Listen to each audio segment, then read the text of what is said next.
cool opening night in Toronto, Dave Stieb provided the heat.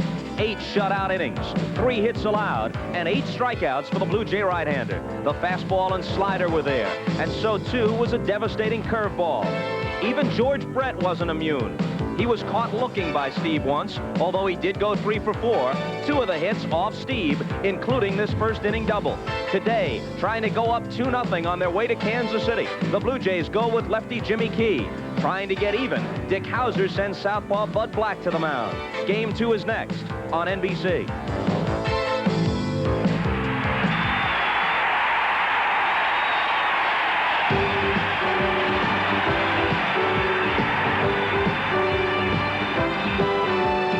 NBC Sports presents Game 2 of the 1985 American League Championship Series.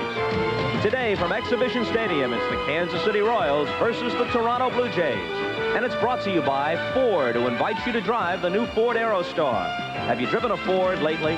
By light beer from Miller, everything you've always wanted in a beer and less.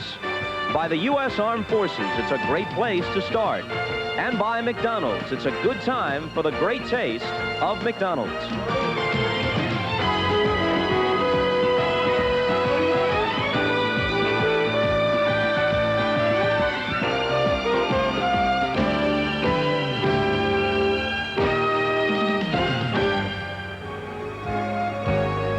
It rained during the morning in Toronto, but skies are bright now. Temperatures are in the mid-60s. A perfectly beautiful October afternoon for baseball as the Blue Jays prepare to host the Royals in Game 2.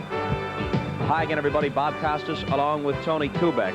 Now, if you're Dick Howser, you're sitting there thinking, well, if Bud Black can just pitch as well as he did against the Angels a week ago, his best outing of the year, we'll get even. We've got Brett Saberhagen back home in Game 3, and we're fine. On the other hand, Howser has to begin to wonder, when is my team going to do something for me in postseason play? Well, the Royals have been 0-10 in the last postseason games, 0-7 with Dick Howser as the manager. That's a statistical freak in itself. But to take it even farther, the numbers don't tell the whole story. You got to humanize them to a degree. But during those 7 games for Howser, they have not hit a home run. With Brett in the lineup, it's hard to believe. They have not stolen a base. With Wilson in the lineup, that's hard to believe. And they have not had a lead. So they better get on the board in a hurry because it's starting to wear on their minds, and that creates more pressure. Jimmy Key is the Toronto starter late in the season. Last 10 days or so, he was bothered by a groin pull. Is he okay now? He appears to be pitched against the Yankees on Friday, although he had about a 4 or 5 day extra rest.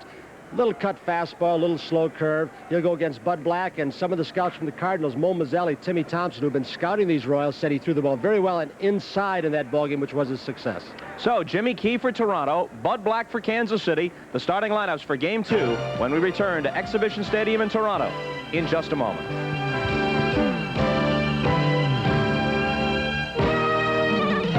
I'm Buck Martinez, catcher for the Toronto Blue Jays. This is today's Kansas City Royals lineup.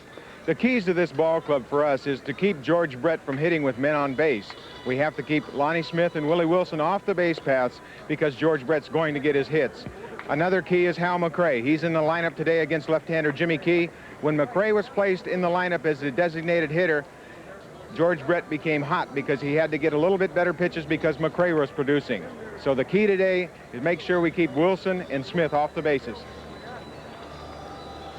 Well, George Brett went 3 for 4 last night, but the only time he batted with a man on, it was the 9th inning, and the score was already 6-0. Interesting to see if they can get on the board in a hurry and take some of the pressure off Bud Black and manager Dick Howser. You humanize those numbers, they start wearing you down after so many postseason losses consecutively. Jimmy Key, well, quite a story. In '84, he was a non-roster player in the spring training, made the staff primarily in relief. This spring, when he came to the spring training camp down in Dunedin, Florida, he was really the 5th starter, but during the season, he moved up to the number 3 spot and sometimes number 2 in consistency. Swing and a miss by Lonnie Smith to open it up. Key is 24 years old, a native of Huntsville, Alabama. And that's where his 14-6 mark ranks him for the season in winning percentage. Saberhagen will start Game 3 for the Royals. Took a little off, and he's ahead 0-2.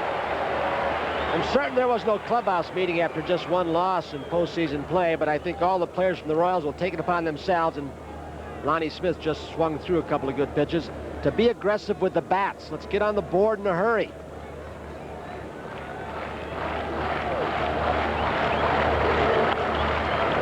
Fastball hit to short. Fernandez throws him out. So Tony Fernandez finally gets an assist in postseason play. Ball game last night, he handled the ball just one time. A 3-6, a putout. So with all right-handers except Brett, 2 switch hitters in the lineup for Hauser, he may come into play because Jimmy Key runs the fastball away and sinks it. Maybe some ground balls to the left side. Number 6, Willie Wilson. Willie Wilson went 1 for 4 last night. He had a 9th inning single.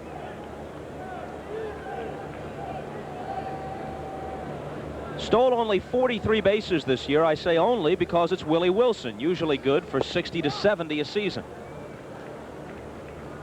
Garth Orge down at third base, even from the right side with that great speed of Wilson's. Look where he's playing. He's giving him the line, going to cut down that hole between him and Fernandez, but he's taking the bunt away.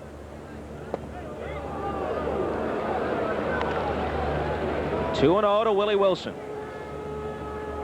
It was sunny up until about 15 minutes ago. Now it is clouding up. It was supposed to rain a little bit more later on today. He falls behind 3-0 with Brett on deck. With that wind coming off Lake Ontario, it's blowing from left to right today. You don't know what the weather pattern is going to be here. That outfield is slick from the rain, Bob. The ball is scoot. A called strike. That's something few people realize. They know about the high bounces and how line drives can go between outfielders into the wall on artificial surface. But when it's wet, it poses a different problem. That's just barely foul. The ball will hit in front of you and just scoot wildly. Well, to be a good artificial surface defensive team, and the Blue Jays are that, you've got to have speed at almost all positions, especially in the outfield. But when you've got a wet turf in the field, you better be quick. In fact, some of these outfielders would be told by Cito Gas to play a little deeper to cut down the gaps. 3-2 pitch. A line drive into left center. Bell gets over and prevents it from getting in the gap. A wide turn by Wilson, and he holds with a single. Just what we were talking about. George Bell's speed became very evident last night when in the first inning he challenged the arms on a high bouncer. He went to third on a ball to Balboni, drew an errant throw. And here he comes and shuts off the gap in left center field on Willie Wilson. Wilson thought he had a sure double, not for the speed of Bell and the throwing arm. Buck Martinez said it. The key is to keep Brett from batting with men on base. With the game in doubt last night, and it wasn't in doubt long, Brett never came up with anyone aboard. Now he has Wilson at first with 1 out. He either twisted his knee again, which has been bad, he's had surgery, or he hurt his back. Little side pull. We may see when he comes up to bat. Jimmy Key looks out and he waved to him and said, "I'm okay." Little twinge in the back. It looks like her side, huh, Bob? Still trying to walk it off. Strike 1 to Brett. Sometimes your rubber-soled cleats get caught, and when the ball pops out of his glove, he has to make a quick move early in the ball game. He threw the ball hard. Jimmy Key holds runners on pretty well. He had a bad habit early in the year. The Cleveland Indians and Pat Corrales took advantage of it. When he moves very slowly to first base, the base stealers, Brett Butler in particular, kept on going, and he would make it into second base because the first baseman couldn't get the throw there in time. They have sped his move up to first base now. 1-1. The plate umpire is Dale Ford. Jim Evans is at first. Ted Hendry at second, Vic Voltaggio at third, Darrell Cousins down the left field line, and last night's plate umpire Dave Phillips in right field. Good off-speed pitch, 1-2. Jimmy Key throws a slider, a slow overhand curve that he will use on right-handed hitters. This is more of a slurve, a bigger breaking ball. He also runs the fastball away to right-handers and can come in on their fists.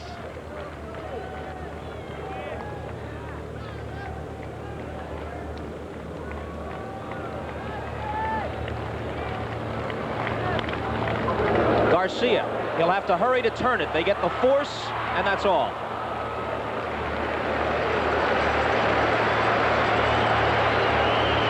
George Brett trying to get a ball up into the wind to right center or right field.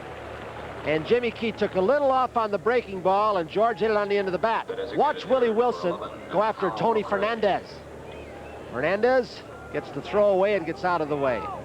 He's very acrobatic, like Ozzie Smith is down at second base. On the pivot, Garcia gets the lead runner. Illegal slide technically, but that rule is bent a lot. Hal McRae, showing no ill effects of that pulled muscle in his side, singles up the middle. Brett to second with 2 out. Now, McRae has not taken batting practice for 11 days. He did not again today. He is in pain. He played through that injury that came on gradually after a bad back. He played in the first game of that series against the Angels last Monday night, where the Royals won 3 out of 4 and in effect took the division, and didn't play the rest of the season. He also went home for a few days because his mother-in-law passed away. So it's been a tough week for Hal McRae trying to play through the pain, and obviously if this were a regular season game, he wouldn't be in there. Frank White moved up to the number 5 spot against a left-hander. In fact, Bob, Mickey Cobb, the Royals trainer, said if this were a regular season game, middle of the year, he would be disabled. He shouldn't be out there. Hal figures he's got all winter to rest. Of course, there's no DH in the World Series this year if the Royals go that far. Called strike 0-2. Jimmy Key has learned to control the outer half of the plate against right-handed hitters with that running fastball, and if they start creeping over, he busts them inside.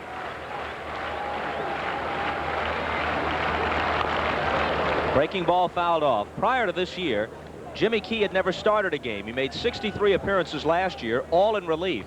When he defeated the Angels on May 1st, it was the first win by a left-handed starter for Toronto in over 600 games. They hadn't had a win by a lefty starter since late 1980. And a trivia question up here. That left-hander was Paul Mirabella. Oh, he just missed. Didn't get the call from Dale Ford. Well, ahead in the count, Ernie Wett and Jimmy Key want to find out how wide Dale Ford's strike zone is going to be. And if they get a pitch near the outer edge, they'll go farther out. Smart catcher like Ernie will take what they give him.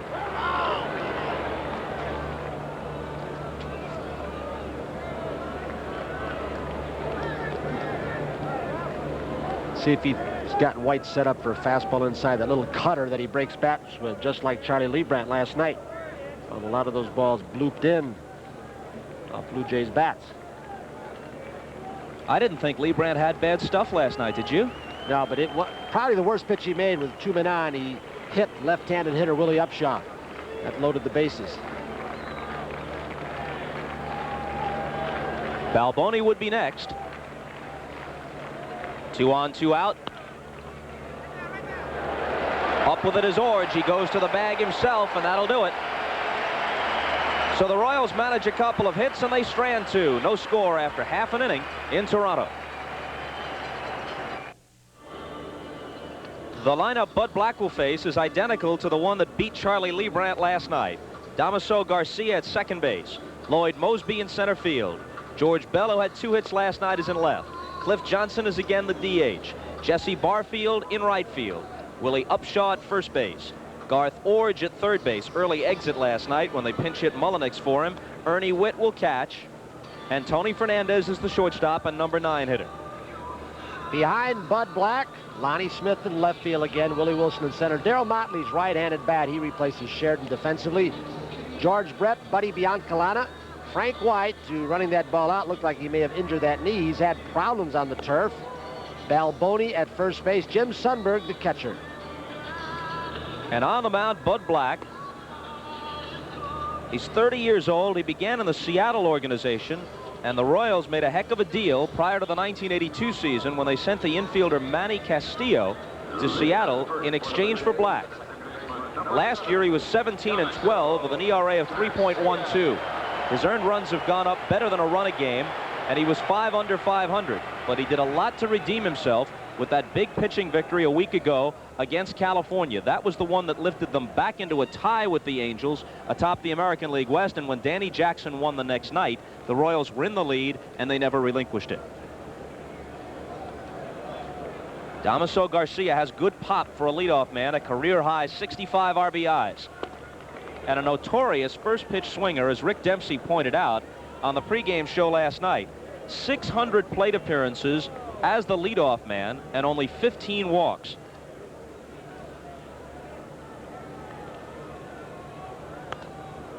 Oh, 0-2. He's not only a dangerous first ball fastball hitter, but if you throw a breaking ball or even a changeup on the first pitch in the strike zone, he hits that pretty well too. He will get in those streaks where you bounce a curveball, you throw it up in his eyes, he'll go after it. He does have a little crisper fastball than we saw him earlier this season, Bob. Gary Blaylock, pitching coach for Kansas City, felt that he may have been standing up too straight and was not using his lower body enough. Right there. Still 0-2. They felt he's always had the good fastball. They felt he threw harder than at any time all season in that outing last week against the Angels. Harder inside, especially to right-handers.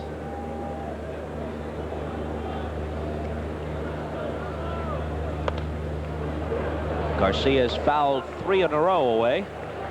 Irony of this is the Blue Jays do not have a Canadian-born player in postseason play. Bud Black is the closest in this series right here. His father, Harry, was born in Canada, was a hockey player.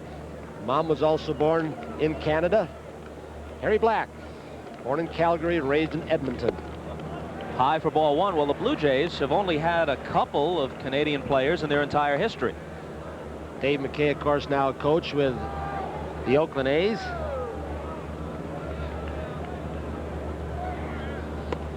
Two and two. Both these franchises have been models of the way to build a club. Kansas City was in the playoffs against the Yankees in the 8th year of their existence. And this is the 9th year for the Toronto franchise, and here they are.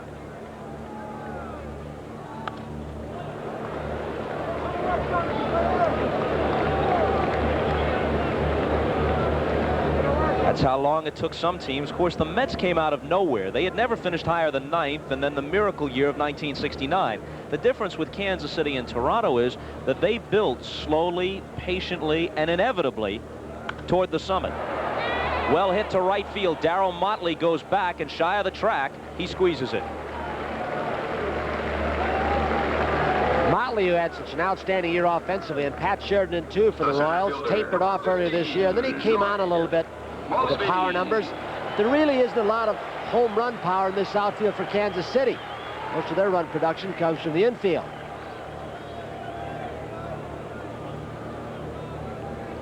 Mosby wore an 0 for 5 collar last night.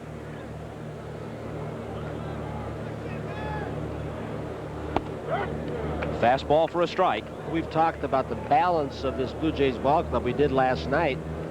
And 4 RBIs came from the 8 and 9 spots in last night's ball game. Ernie Witt and Tony Fernandez. Another good hard one. 0-2.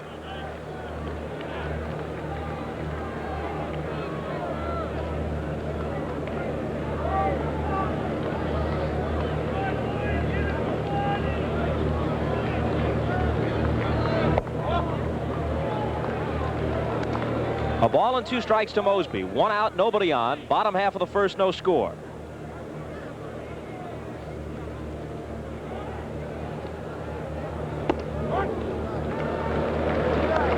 Scheduled starters in Game 3. Doyle Alexander, right-hander and a veteran for Toronto, and Brett Saberhagen, perhaps the leading candidate for the Cy Young Award, will go for KC.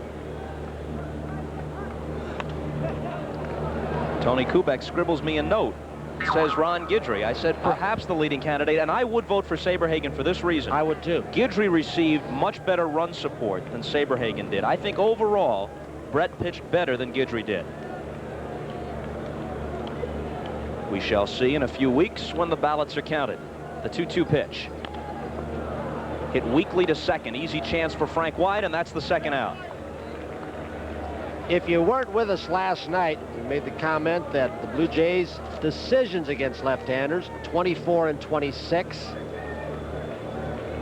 They were 2 games above 500 against left-handed starting pitchers, but the percentages will tell you over the long haul. Now, they may beat all of Kansas City's left-handers if Danny Jackson does start a ball game. Over the long haul, that's what the percentages look like. And this staff of left-handers for Dick Howser will tell you that they have the edge over the long haul. In the regular season, Kansas City beat Toronto 7 times in 12 tries.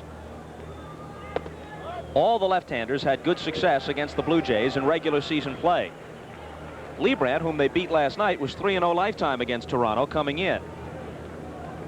In contrast to last night's Blue Jay romp, almost all the regular season games were close. 10 of the 12 decided by 2 runs or less. 4 of them went to extra innings.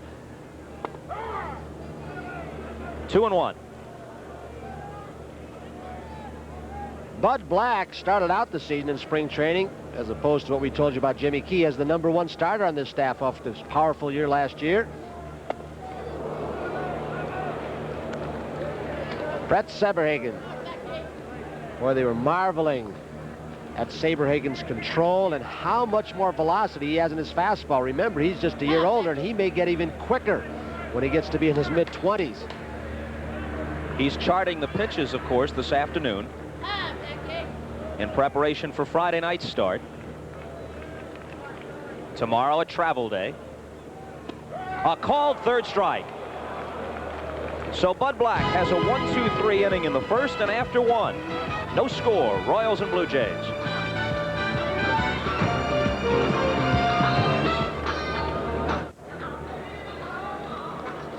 They did not sell out last night.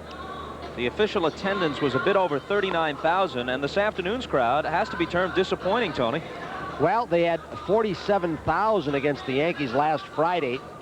That's an all-time park record. I wonder if the ticket prices haven't gotten too high, and those are not set by the local teams. I believe they come out of the commissioner's office.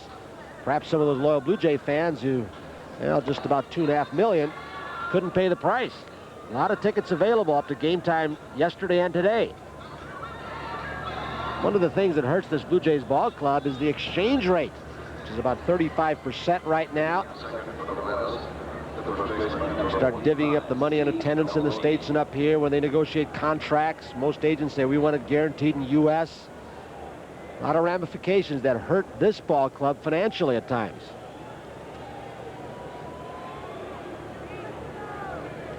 Balboni was 0 for 3 last night, struck out once. Opens the second against Jimmy Key. Key is capable of overpowering games. He took a no-hitter into the 9th inning on June 6th against the Tigers. It was broken up by a Tom Brookens single. A check swing, and it's gloved in foul ground by Garth Iorg. When you start rating third baseman defensively in this league, George Brett has good range. His throwing arm can be erratic. Wade Boggs has come along. Buddy Bell, of course, gone now. He had a rough start defensively, but put Iorg's name down. Look at the range. He goes about 6-8 feet in foul territory to get the ball off the bat of Balboni. Platoon players seldom win Gold Gloves, and it seems the consensus that it's going to be between Boggs and Brett. Two who have improved greatly with the glove, as you say, Tony. Jim Sundberg, who played for years with Buddy Bell in Texas, says that this year Brett has been Bell's equal. And we shouldn't forget Doug DeCinces of the California Angels. He's outstanding, but he did have that back problem off and on again this year, which may have limited his mobility. Sundberg on deck.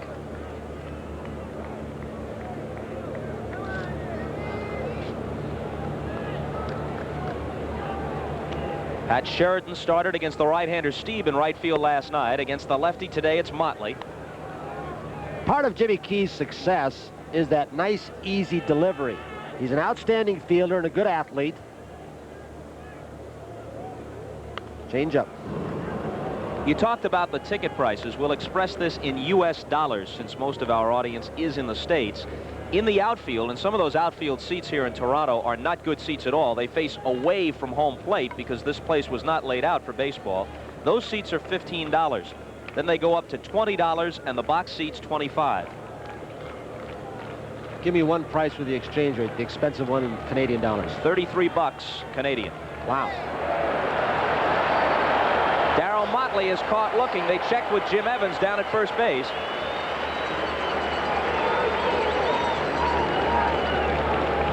Catcher number 8, Jim. Jimmy Key reached back for a little bit extra and sunk a fastball on Motley. Ernie went to make sure. Obviously not caught looking. If he had held up, it would have been called a ball, but he went around, and that's why they checked with Evans. Boy, these day games after night games are tough. Here's Sundberg. Ball 1 to him. I think the players, especially defensively, are happy that the sun has gone behind the clouds, because there's a screen behind home plate where there's a terrible glare where outfielders get awfully bad jumps in this park when it's sunny and day baseball.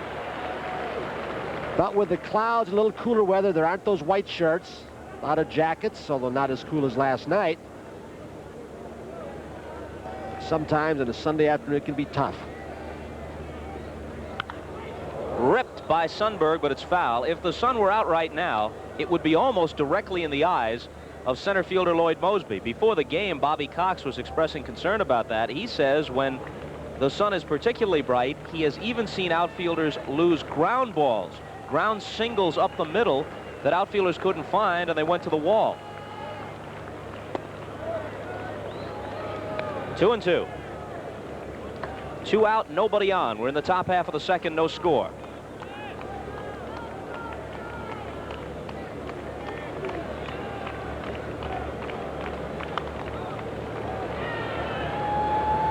Jimmy Key became the third starter on this staff coming out of spring training when Jim Clancy had an emergency appendectomy at the close of the spring, and then Luis Leal, the Venezuelan, struggled. He was sent to Syracuse, and Jimmy Key moved in and did a job.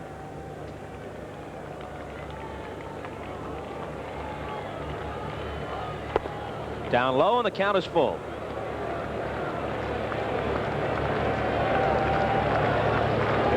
Key was 4th in the American League in earned run average with his ERA of an even 3 a game.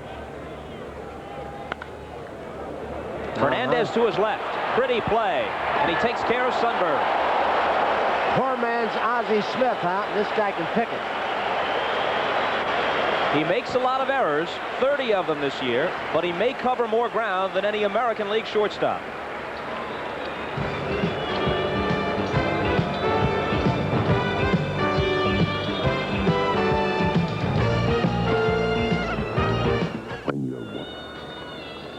On every other artificial surface, Tony Fernandez would be playing behind the white line, but with that hump, with the drainage pipes beneath this surface, he has learned to play in front of it. He makes an outstanding play to rob Sundberg of a base hit.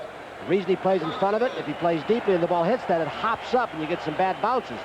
Several of his earlier errors came that way. A big hand for Cliff Johnson, always a fan favorite here.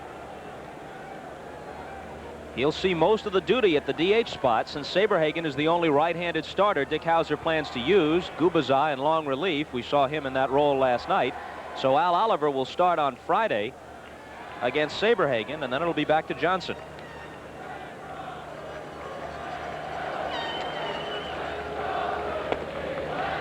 Slow curve is high. I think Johnson set a pretty good example against Lee Brandt last night, something that Cito Gaston has tried to get the right-handed power hitters to do. Go the other way on the tailing fastball. Well, he did. He had a double out that way.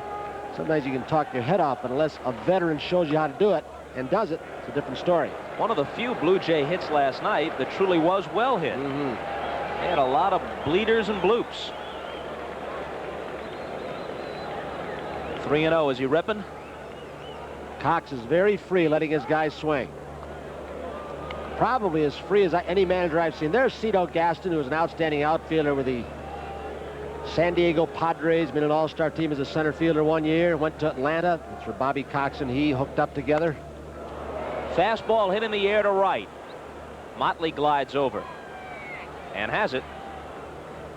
If you're a right-handed hitter who is strong, it's difficult not to come into this ballpark and see that short right center field fence of about 350 feet right by the Royal side, with the wind almost always blowing out to right field, and not take a shot that way if they keep running the ball away on you.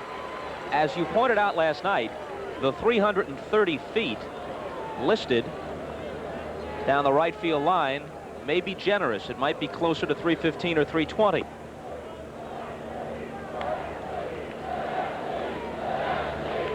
Right down that line, and boy, the wind, prevailing wind, usually helps everything in that area. 2-0 to Barfield.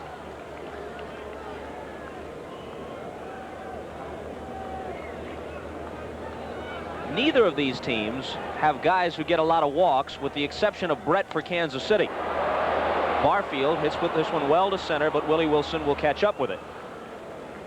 And in fact, Brett is not a guy who waits pitchers out for walks. He got 103 walks this year simply because he was pitched around so often. In fact, 31 of those walks were intentional. So for the most part, these are free-swinging teams. And aside from those 31 that Brett got, how many were just times he went up to the plate with men on? They said, we're just not going to give him anything to hit, and they just walk him 4 times, throw 4 balls, and yet they're not counted as intentional walks. A lot, I would bet. Black has retired the first 5 men he's faced. Ball 1 to Upshaw. These two staffs were 1 and 2 in the American League. Earned run average. Toronto won that title this year in the American League. And I think it's more amazing for Toronto to have done that than Kansas City finishing second because of the nature of the ballparks. Kansas City, a big ballpark, you can get away with long 400-foot fly balls. Not here. The top 4 individuals in earned run average are in this series. Steve led the league. Lee Brandt was second. Saberhagen third. And today's Blue Jay starter Jimmy Key fourth. Fourth at 3 runs a game. Generally, the earned run average is higher in the American League than the National, because of the designated hitter and because of more small ballparks. In fact, several National League pitchers had ERAs lower than Steve's American League leading figure. 3-1 pitch. Upshaw thought he had the walk. Dale Ford said otherwise.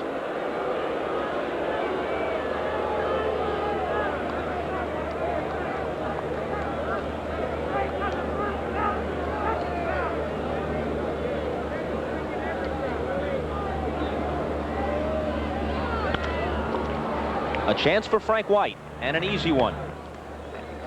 Black has set the side down in order in each of the first 2 innings. No score after 2, and we'll be right back after these messages from your local station.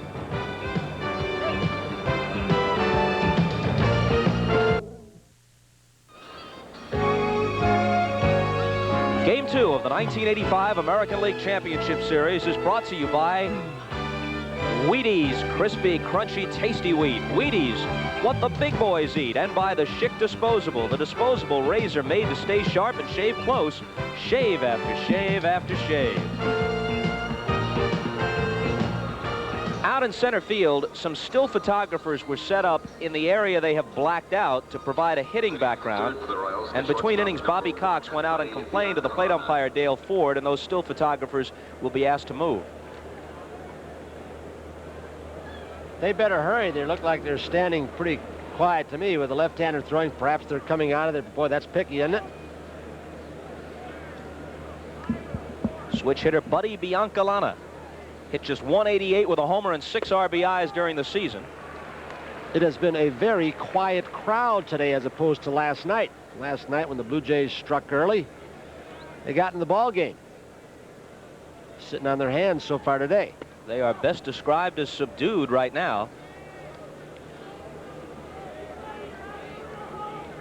You hear them eating peanuts.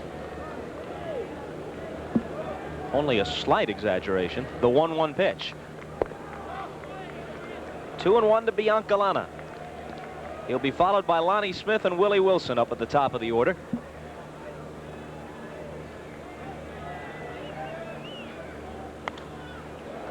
Fastball foul back, 2-2.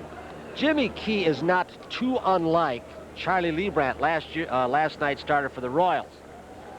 He moves the ball around, changes speeds. Times last year in relief, if you believe the radar gun, they had him up at 90 miles an hour at times. He sinks the ball like that on occasion, can get a lot of ground balls and stretches. In his 2 starts against Kansas City this year, he was opposed by Leibrandt both times. Lost once, had a no decision in the other outing. Biancalana puts one in there for a base hit. A leadoff single for Buddy Biancalana.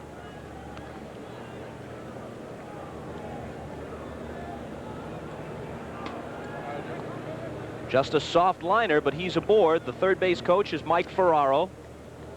The left fielder, number Formerly had 21, that role with the Lonnie Yankees. Was the manager of the Cleveland Indians for part of one season. Jose Martinez is the coach at first. Lonnie Smith grounded to short to open the game. Biancalana runs pretty well. Ball 1 to Smith. Lonnie was a consistent 300 hitter in the National League with both the Phillies and the Cardinals.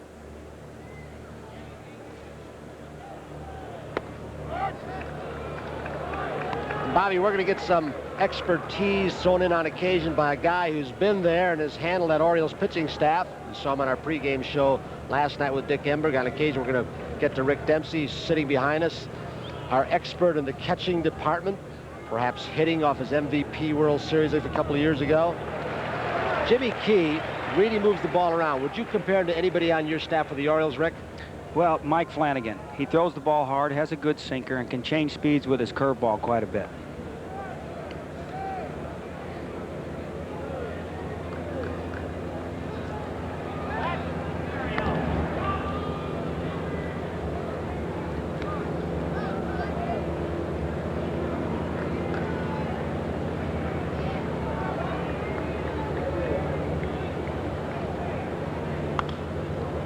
Two and two to Lonnie Smith.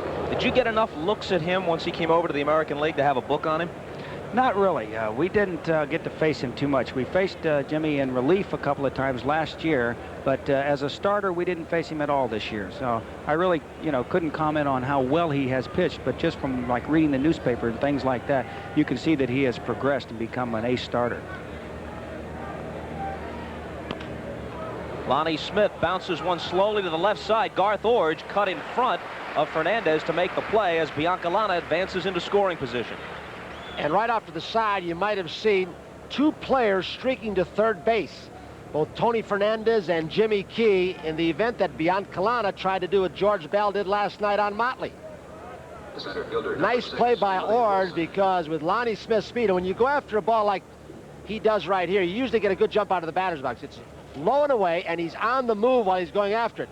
See in the corner of your screen to the left, you can see two players going to cover third. Nice play by Orge again.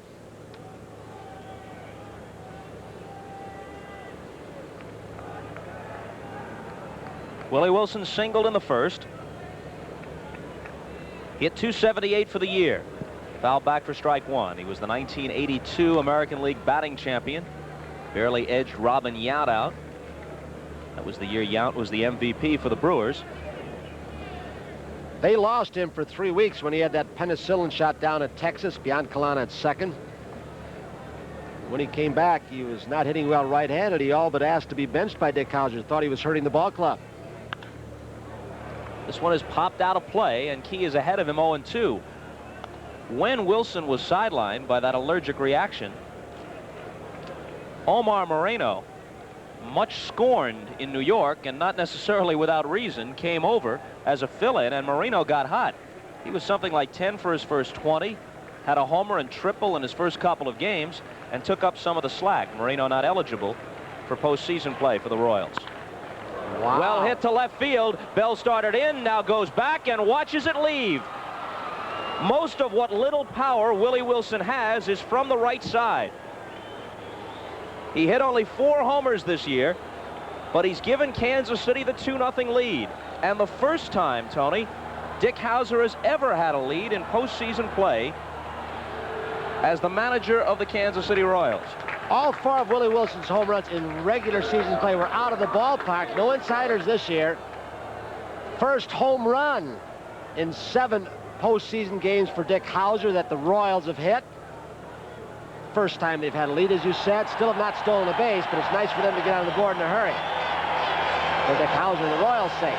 And like the Cubs fans, the bleacher bums, when the opposition hits a home run, this home run ball was thrown back into the playing surface. They don't want it. Dick Howser will take it. A 2-0 lead.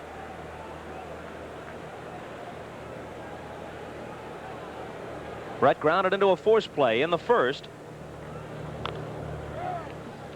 Rick, Jimmy Key had pretty much stayed away from right-hand hitters till that ball looked like it was either cut fastball or slider. Couldn't tell for sure that he got inside. Yeah, watching the telecast in here, I can see that both pitchers, both left-handers, are staying basically with the breaking ball. They don't really want to challenge anybody with the fastball too much. And at this point, you know, when there's no score in the game, yeah, a hitter can sit back and sit on that darn slider, and you know, you're going to get a better chance to get the bat head out on the ball.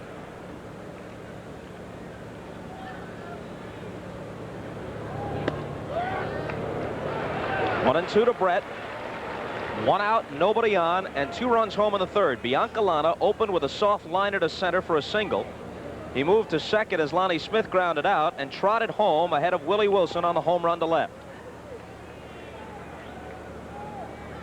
Key has thrown his share of gopher balls this year.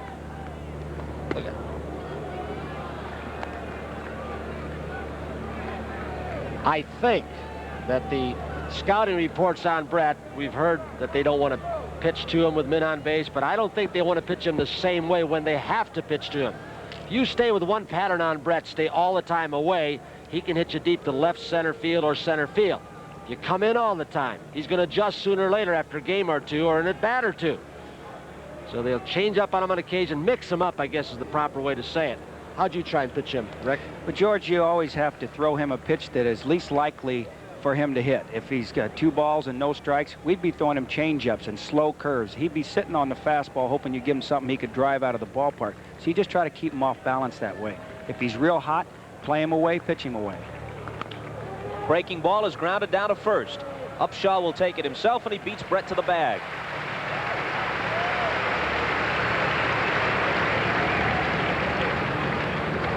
Tony, I know we've said it once before, but this is about as quiet a postseason crowd as I've ever heard, even given the fact that the home team is behind. Last night there was a festive atmosphere even before the Blue Jays broke in front. This is like a golf crowd right now. Or I shouldn't say crowd when referring to golf. It's a gallery, is it not? Maybe they need the wave to start, that thing we hate so much, to get them going. Well, if the wave is the answer, I'd just as soon they'd be quiet. Hal McRae didn't like that pitch. Dale Ford will get some arguments on occasion from both sides. Definitely from me. Oh, whoops. Have you had your run-ins with him, Rick? I definitely have. I had some times where I think he called the ball 12 inches outside strikes on me. But better hitters get better calls from him. Well, if he does that to you when you're at the plate, then you can expect to get the same call when you're behind it. Sometimes I do. It depends on who he likes and who he doesn't like. 1-1 pitch to McRae. Curveball line to center, and he's 2 for 2, playing in pain. 6 times a 300 hitter, better than 290 lifetime, coming up on his 40th birthday. Like any injury like this to the side, the check swing, and when you swing and miss the ball is what hurts you. I would think that anything down would be hard for McRae to get at to try and extend, and that is a changeup that's up in the strike zone. The Royals have 5 hits off Jimmy Key, 3 of them in this inning. Black has retired 6 in a row for Kansas City.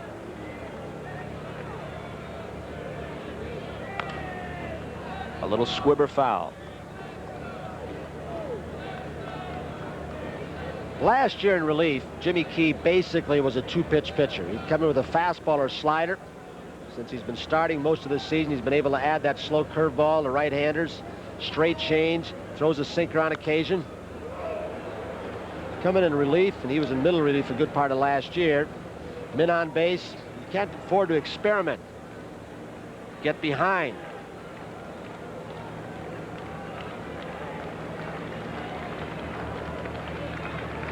Oh-2 pitch, down low.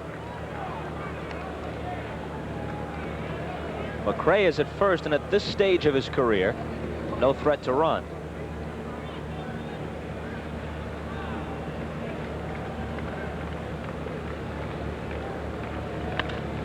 That finds the hole. It's the 4th hit of the inning. McRae will stop at second. I think Ernie Whitt's going to go out now and probably have a little talk, and we'll ask Rick Dempsey about this too, and say, okay, we're getting in a groove, everything's away, we're going to have to start coming in on some of these right-handed hitters. Even though Wilson did take you deep with a little zip, even in off the plate to move the hitters off. What do you think, Rick? Well, you know, as he started the ball game, he was throwing a lot of breaking balls, and now he has to, if he's given up some hits with the breaking ball, and now he has to go back to his fastball, and it is easier for a hitter to hit the fastball.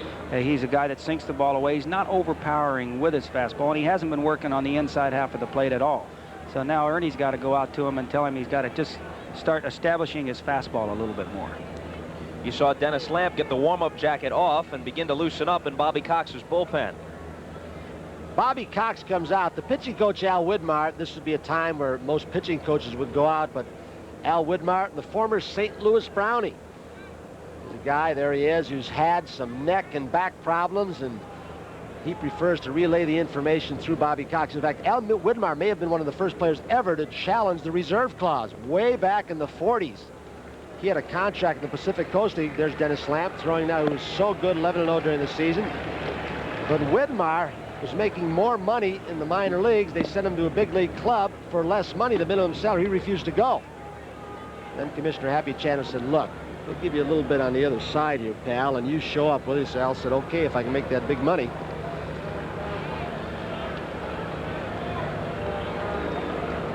Balboni lined out to Orge in foul territory in the second inning. Fouls this one back.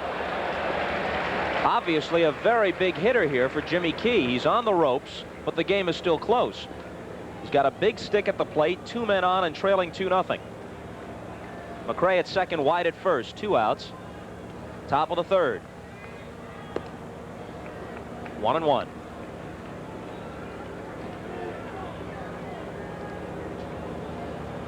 About straight away in the outfield, Mosby slightly toward left center field.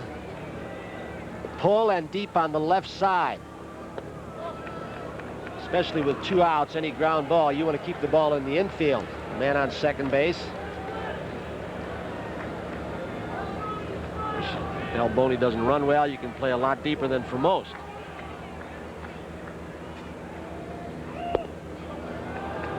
He held up, and it's 3-1. Unlike a lot of free-swinging power hitters, Balboni doesn't walk that often. He struck out 166 times this year, and very often a guy who'll strike out 100+ will get 80 or 90 walks. Not Balboni, only 52 walks, and that makes that strikeout ratio all the harder to accept. Now the count is full. It was a good hitter's pitch, 3-1, and then Balboni got over anxious, went out of his strike zone. One thing I'm sure Rick Dempsey liked about that is Jimmy Key did not let up on 3-1. Some pitchers say, here, go ahead, hit it. They did some good cheerleading out there. He's got to tell him to stay with his basic plan right now and just remember that 2 runs may not win this game. Runners going, and the ball grounded foul. Lee May, the hitting instructor, of course, a former teammate of Rick Dempsey, has done a job on Balboni. Lee May struck out a lot too, but was an outstanding run producer, home run hitter, RBI man. And then with 2 strikes, he's gotten Balboni on occasion to go the opposite way and cut down on his swing and spread out.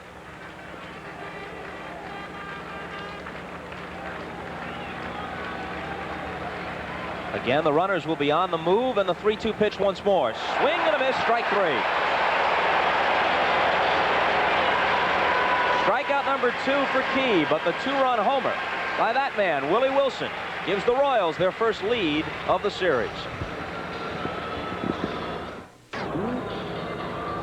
We talked about the fact that these fans haven't really gotten into this ball game yet. As a group, Toronto fans might be the best mannered in all of baseball. Contrast what happened here to what happened at Yankee Stadium. Yankee fans stood up and booed the Canadian national anthem, one of the worst displays you'll ever see at a ballpark. And when the Yankees came up here, these fans stood respectfully and then cheered as if in answer when the United States anthem was played. I hate to say this, but perhaps they need B.J. Bird here. Where is B.J. when they need him there? Cheer them up. There is a certain reserve about citizens of Toronto, and I guess that comes across in the way their fans follow their team. Strike 1 on the breaking ball to Garth Orge. And it is not because they have a lack of understanding of baseball. The tradition here with the 888 Toronto Maple Leafs is very deep. Some great players and managers have come through here. Well, Sparky Anderson and Dick Williams both played in Toronto. Ralph Kiner played here. Charlie Gehringer, King Carl Hubbell, Hall of Famers all. As Dick Enberg pointed out last night on the pregame show, Babe Ruth hit his first professional home run in Toronto, playing for the Providence Grays in 1914. Oh, Garth Iorg is incensed with a home plate umpire, Dale Ford. A pitch that looked like it was not only low, but way outside. And Garth, he can be a redneck at times. You don't see these kinds of displays too often. Probably not low, but it sure may have been outside. Garth Iorg, brother Dane, had a pinch double last night over in the Kansas City dugout.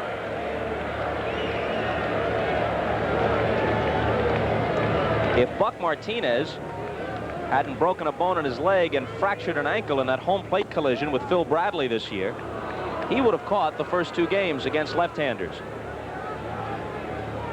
They tried Gary Allenson, the former Red Sox, out after Martinez was hurt. That didn't work. Now Jeff Herron, a youngster, is their backup catcher. So Witt is catching against both lefties and righties. With that injured shoulder that has prevented him from really getting the bat out through the month of September, where his average plummeted. Seemed to be well the last game or so in Detroit last week. Ooh, that's wicked right. Is that nasty, Rick? From the side? If I was a left-hand hitter, which I tried a couple years ago, the hardest pitch that I had to hit was that sidearm slider from a left-hander. I couldn't do it.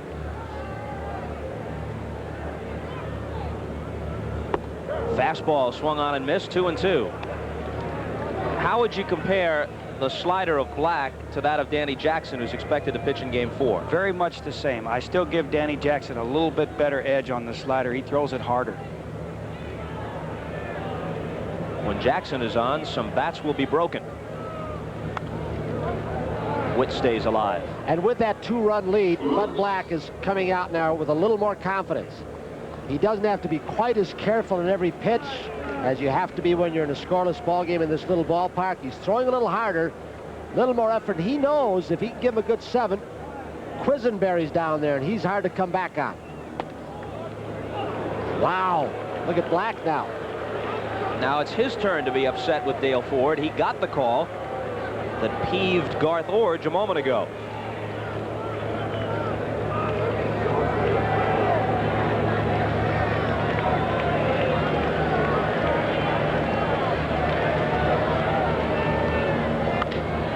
Breaking ball, grounded to second. Black will have to cover, and he takes the flip from Frank White. A good play. Well, Frank White has had won about 6 Gold Gloves consecutively for a second baseman. He may have slowed down a little bit, but he's done what Bobby Grich has done so well. He takes a play that probably was Balbone's, anticipated the situation, the count, looked at the signal, and was moving to his left before the ball left the bat. He is still one of the toughest in the business at turning the pivot on a double play.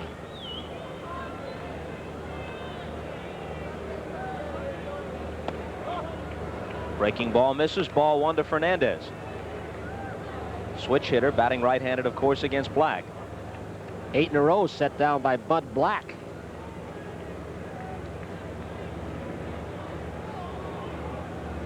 If he has found his groove, if this is a continuation of the performance against the Angels a week ago, throw the 10-15 record out the window. What matters is how he's throwing now, and he's capable of pitching brilliantly.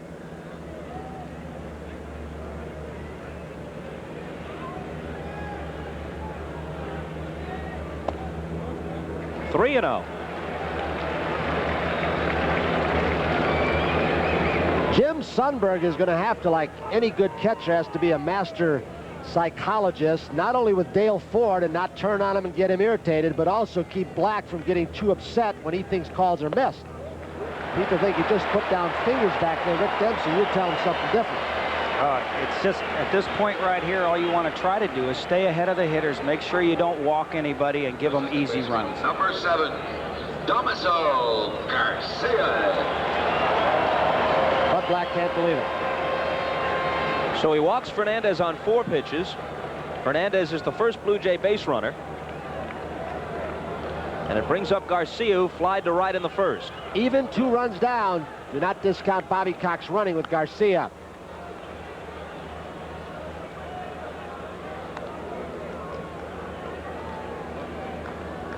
Two outs. I'm not talking hit and run, straight steal, but just get some movement within the infield. Garcia, who beats a lot of balls in the dirt, if you keep it down, you might create some havoc for the defense, sneak a ball through. 0-2. You saw that graphic a moment ago. The Blue Jays placing second to the Yankees in team stolen bases.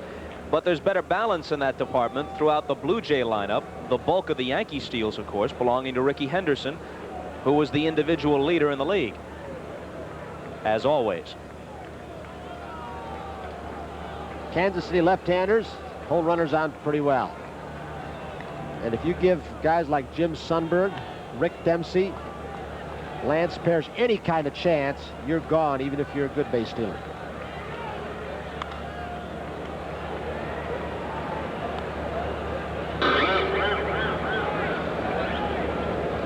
The crowd begins to stir a little bit as Toronto has its first base runner. You know, even last night during the introductions, the big names for Kansas City, Quisenberry and Brett, drew a smattering of boos, but there wasn't real passion behind it. There's passion on the positive side to root for the Blue Jays, but there's no venom in these fans against the opposition. Swing and a miss, and Garcia is gone. It's the second strikeout for Black, who still hasn't allowed a hit through 3 innings of work. And on the Wilson homer, it's 2-0 Kansas City.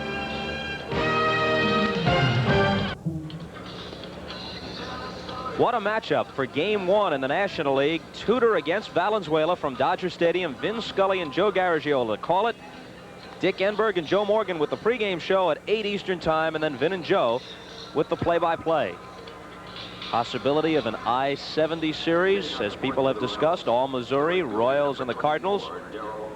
Maybe 2 bird teams, the Blue Jays and Cards. You know, there were a couple of jumbo jets. Dominicana Airlines from the Dominican Republic came up day before yesterday, and down there with all the Dominican players on this team and the other, and Tommy Lasorda having manager, they're all pulling, and the papers are all pulling for the Blue Jays and Dodgers to get in. Heaviest Dominican representation in that case. Although if the Cardinals made it, they'd have Joaquin Andujar to cheer for.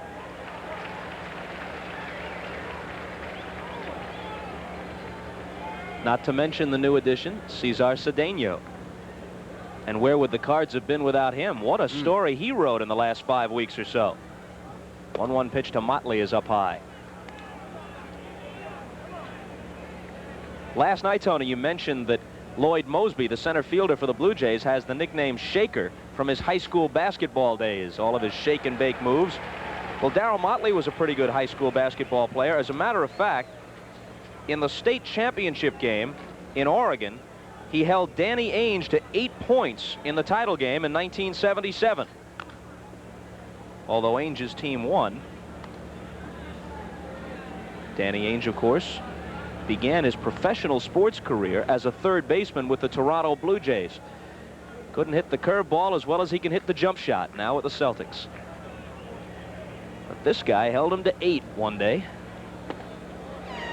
Full count. What's Ainge, about 6'5", and Motley, you'd have to stretch it to say he's 5'10".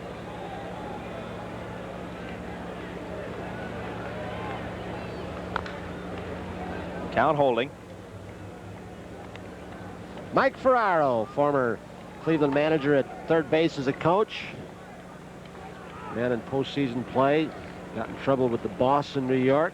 I don't mean Bruce Springsteen. That is curious that 2 such different personalities as George Steinbrenner and Bruce Springsteen have the same nickname, the boss.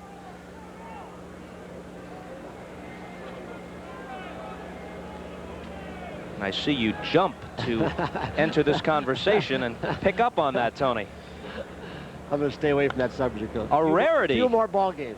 A rarity. Kubek without an opinion on a potentially controversial subject. That's like... What a disappointment. That's like me asking Rick Dempsey up here right now about his boss Earl Weaver and just re-signing a contract with the Orioles. So, Rick, what about Earl Weaver just re-signing that contract with the Orioles for $600,000? A lot of money for a manager, isn't it, Rick? No, now he'll be making more money than me, and that'll make him very, very happy. A leadoff walk from Motley in the fourth. Now he can get back to yelling at me whenever he wants. Try and keep that leadoff hitter in the inning off base. Jimmy Key didn't do it, but Biancalana, the 9-hitter in the third with a single. Willie Wilson hit that 2-run home run. Sundberg, a guy you might hit and run with. Or will he sacrifice Dick Howser and try and get another runner in scoring position? Orch thinks so. He's coming in. Line drive, base hit, and it might... Matter of fact. Dennis Lamp on the mound, and what a reversal. He was 8-8 last year, and that didn't tell the story. His ERA was 4.55, and he blew several late-inning clutch assignments.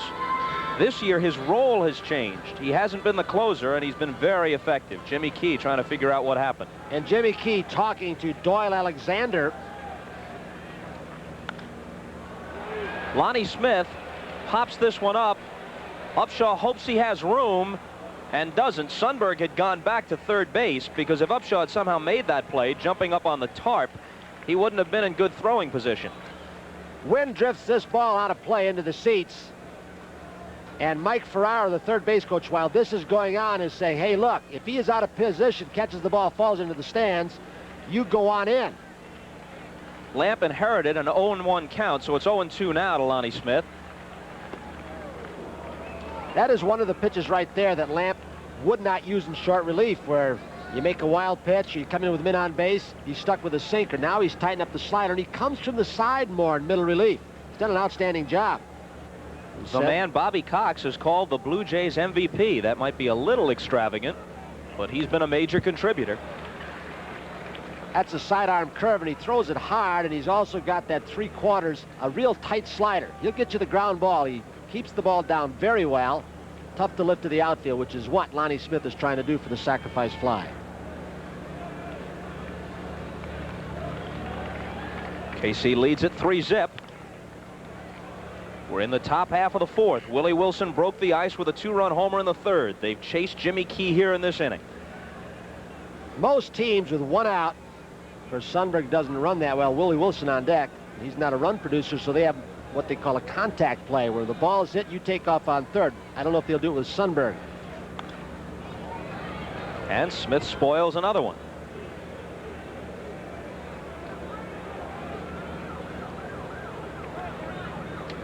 Lonnie Smith, for all his defensive pratfalls, is an excellent offensive player. Not just a good hitter, usually around 300, but an exceptionally good base runner. A lot of stolen bases, takes guys out on the double play, very aggressive. Curveball is high. You won't get that high strike too often in the American League on a pitch like that, Rick. Not at all. You're not going to get that one. And that's not the place for Lamp to be right now. With one out and a runner on third, I would think you'd want to keep the ball. You may have been going strikeout there. If you want to strike him out, you want to come up and in if you can. 2-2.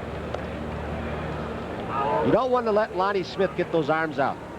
Although if he's looking inside and opens up, on occasion he can hit that low inside fastball a long way. That they feel that's the pitch he hits with power the best.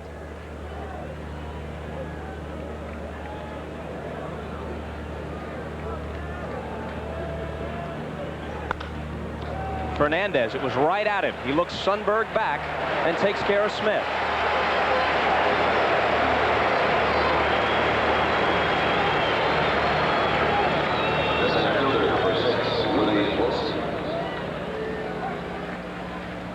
So now Willie Wilson will turn around to the left side to face Lamp. He's 2 for 2, singled in the first and homered in the third. You've got to be alert with 2 outs for him to bunt a ball, not just to Orge. He has come up at third, but if he gets the ball by the pitcher, he can beat you to first base bag if you're not over there in a hurry in the pitching department. Make Upshaw feel the ball, get off the bag so he can't make an unassisted tag.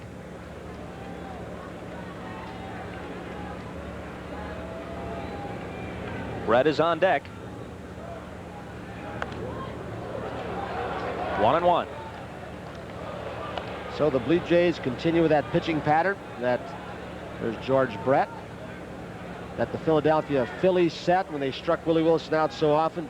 Bore the ball high and tight, left-handed. Throw the ball by him up there if you can. And he'll swing at a bad pitch in there on occasion, like that. Remember, Willie had that nightmare World Series against the Phillies in 1980. I'll get Mickey Cobb out. He hit that not off his foot. It looked like it was higher off the shin. Usually it's off that instep. The pitch that it most happens off, too. Right-handed or left-handed hitter, that slider down and in. Let me ask Rick Dempsey about postseason experience. Is that something the media makes a lot out of and it's not important, or does it play a role in a series like this? Kansas City, most of their players have it, and almost none of the Blue Jay players do. Well, it can work in your favor as far as the nerves go. You know, if you've had playoff experience before, you know that you really shouldn't panic. A younger player doesn't know really how to act or react to certain situations, but an experienced player will know that don't panic under any situation. Wilson gets this one into the air to shallow right field. It's Barfield, and it's the end of the inning. But not before the double by Sundberg produces another run. But Lamp comes in and gets them out of a man-on-third, one-out situation to keep it relatively close. Well, Dave Stieb had them rhapsodizing last night in the 6-1 victory. But it's been all Kansas City thus far. You know, we talk about Dick Hauser's managerial record in postseason play with the Royals, how he's without a victory, until today also without a lead. And when you manage, you have to be able to use all your tools. When you manage Kansas City, one of your tools is Quisenberry. And the irony of it is, too, is you expect a Balboni or a Brett or somebody to get the first home run in the 7 games of postseason play. Who gets it? Willie Wilson. But boy, with a quiz down there, if Dick Hauser gets out of Bud Black, because middle relief has been a soft spot for him, and getting to Quisenberry. We're moving some defensive players around, but if he can give him another couple of innings, at least, the quiz will come on. And they say he had an off year, but he still led the league in saves. There he is with a mustache right in the middle of your screen. Dan Quisenberry. Mosby, Bell, and Cliff Johnson in the bottom of the 4th, and now the fans try and get something going. Bud Black on the mound for Kansas City is the one holdover from their aging rotation of a couple of years ago. In September of 1983, their staff included Black as the youngster. He's now the senior member of their starting core. And they had Gaylord Perry, who was past 40, Paul Splittorff, Larry Gura, Vida Blue was there then, Eric Rasmussen, Steve Renko for a while, I think. White backs up, has time, and throws Mosby out.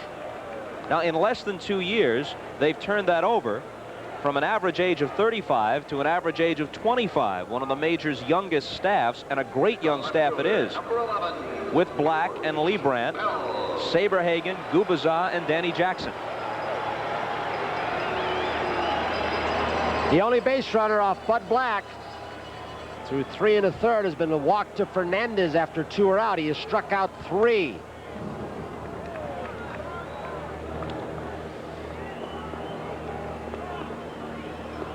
Jimmy Williams at third, Billy Smith at first on the coaching lines for Bobby Cox. George Bell asking permission to go back in the dugout from Dale Ford, the home plate umpire. He feels his bat is broken. By the way, don't get on the fellas in the truck. That is the correct spelling of Jimmy Williams' name. Just one M, J-I-M-Y. Unlike the Jimmy Williams of the Baltimore Orioles, one of their coaches. Wasn't that Jimmy Williams the guy who got the Weaver books when Earl went into the brief retirement? That Jimmy Williams was also born in Toronto, the Baltimore Jimmy Williams. They want to keep the ball up on George Bell, in preferably. In fact, it looks like they're going to try and force him to pull the ball. 1-1 pitch. Curveball, slap to third. Brett backs up and commits an error.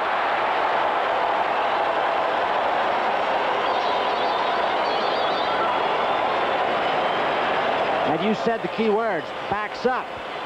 He didn't want to get that ball. There's some boards that are very hard that surround that dirt area.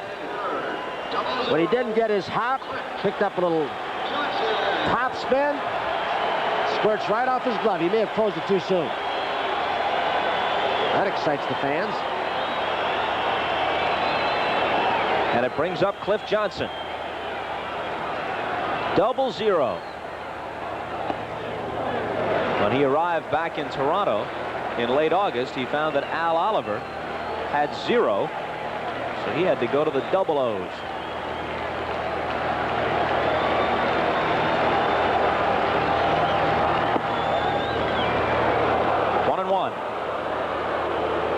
Jeff Burrows, who started in this spot for Bobby Cox before they got Oliver and Johnson, really took a lot of key bases on balls. There's Jeff, those 40-plus home runs for Bobby Cox in Atlanta. That's why he wanted his bat back when Johnson left. But he would throw a walk-in this situation. It's something that Johnson does well also, although he hasn't produced many extra bases this year. 2-1 with Barfield on deck. And Jim Sundberg called the pitch for the inside corner because he felt that Johnson, with one out, probably trying to stay out of a doublehead, might have gone the other way. Wanted to force him to pull the ball on the left side.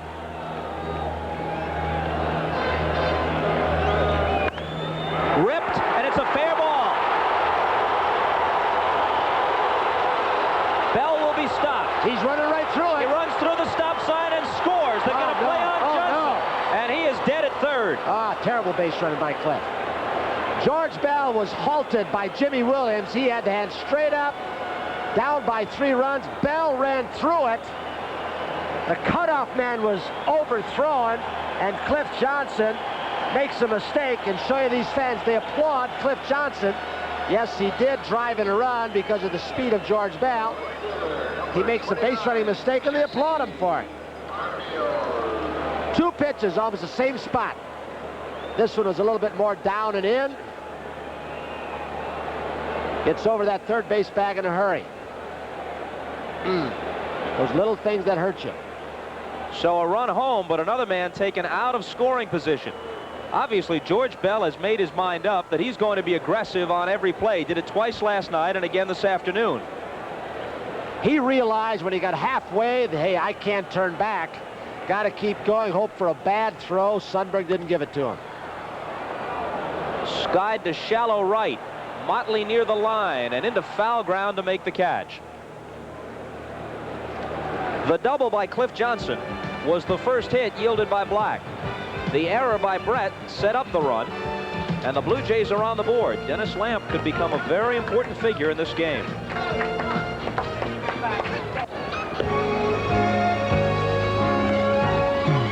Game 2 of the 1985 American League Championship Series is brought to you by Mr. Goodwrench and Genuine General Motors Parts, and by IBM and its family of personal printers for the finishing touch.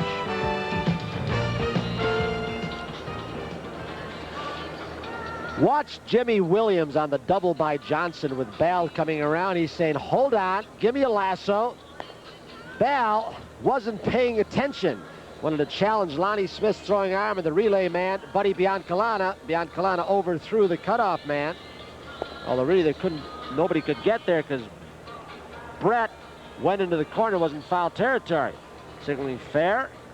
Here comes Lonnie, who heaves it all the way. One of those positions. Now Sundberg runs up on the ball, gets Cliff Johnson, who makes a mistake.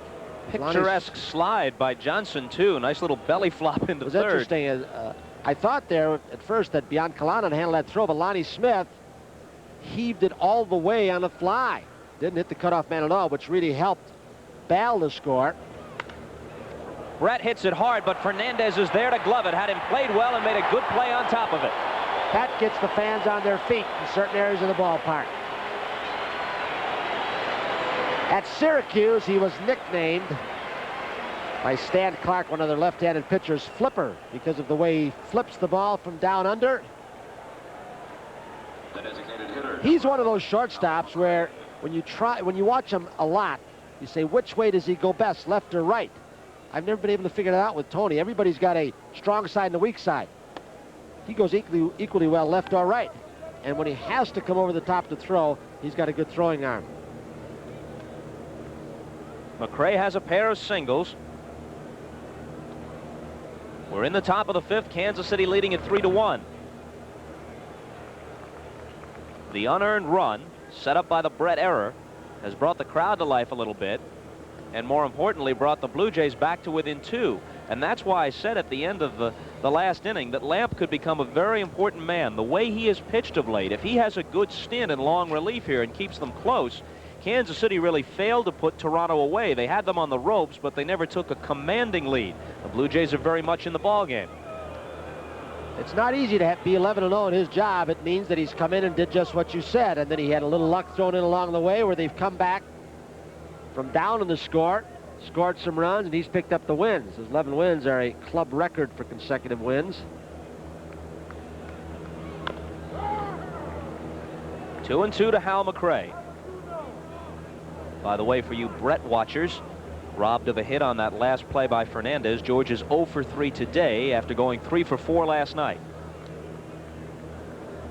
When the Blue Jays were struggling out of the bullpen for about 3 years, they went hard after Goose Gossage. San Diego got him. Goose probably figured that he wanted that warmer weather, maybe a little bit bigger ballpark. Then they got Lamp. He didn't fit in. Put him in middle relief. They went out and got Caudle.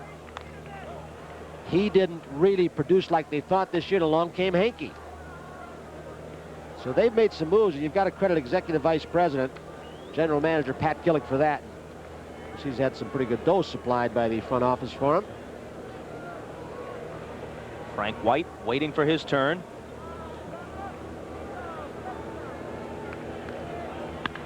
Curveball hit down to Garth Orge.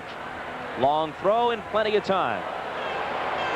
And McRae was moving very gingerly down the first base line. Folks, as you know, this telecast is presented by authority of Major League Baseball. Please be sure not to reproduce or retransmit it in any form without the express written consent of Major League Baseball.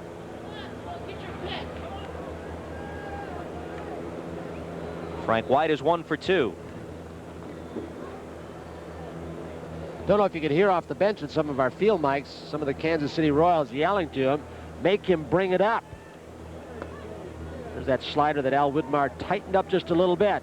More of a sweeping slider. A little tighter rotation, breaks more sharply and later. Swinging pitches from the knees down to the mid-calf. You beat the ball in the dirt all day on this guy. They checked down with Jim Evans at first base, and he said no, White did not bunt at the ball. He pulled the bat back. So the count is 2-0. And that one run has gotten the fans in the game a little more enthusiastically. Boy, that could have gone either way, couldn't it? He pulled it back, but did he pull it back before the ball went through the hitting area? It was close. In the air to right. Barfield with the call and the catch. And a 1-2-3 inning for Dennis Lamp. After 4.5 in Toronto, it remains the Royals 3 and the Blue Jays 1.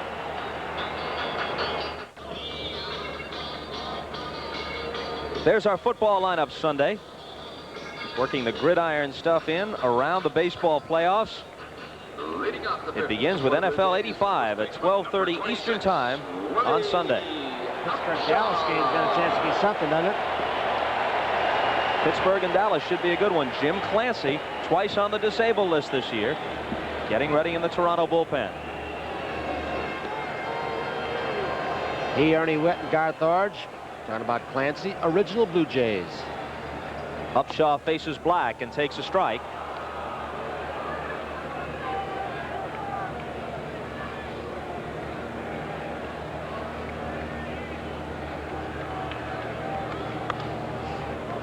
Oh, 0-2 to Willie, who grounded to second in his only plate appearance thus far. Second ball game in a row that Bobby Cox has started Willie Upshaw at first base against a left-hander. He was platooning him with the right-handed hitter, a product of the Kansas City Royals organization, Cecil Fielder, but low-scoring games, he wants that defense too. That's a base hit to open the Blue Jay fifth.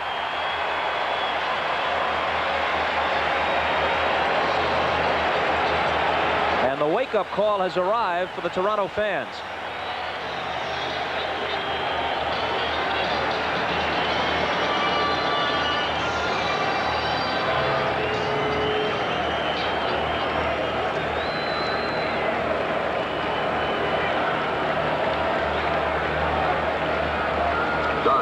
Garth Iorg took a disputed third strike in the third inning. The hit by Upshaw, the second yielded by Black. The first cost him a run on the double by Johnson.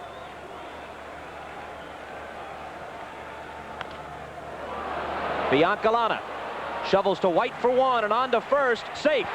Garth Iorg beat it. And that's another thing that speed does for you. It keeps you out of double plays. Biancalana had a choice. He might have been better to get that ball, step on the bag, save a throw. Look at how close he was to Frank White by flipping the ball when he just had about another yard or two to go and step on the bag. He could have avoided the toss, the one exchange, and probably would have had the double play.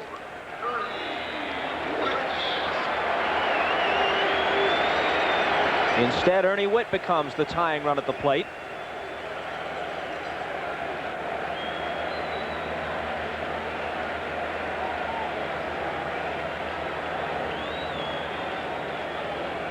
Tony Fernandez is on deck. Ball 1 to it.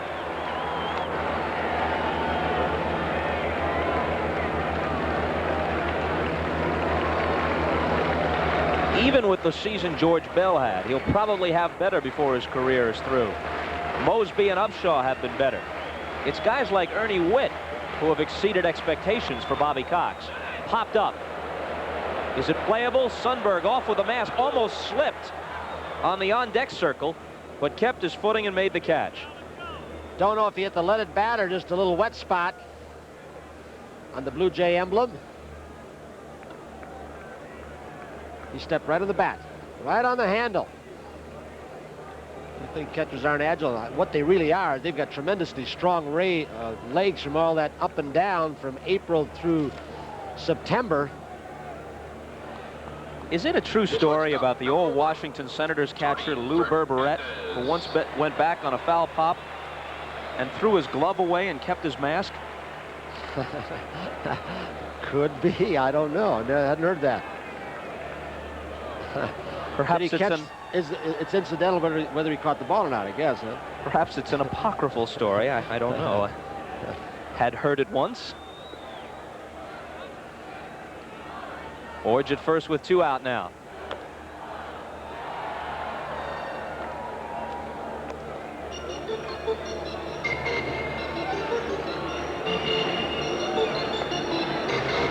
Well, Len Berman. Really a magnificent pregame show for this season.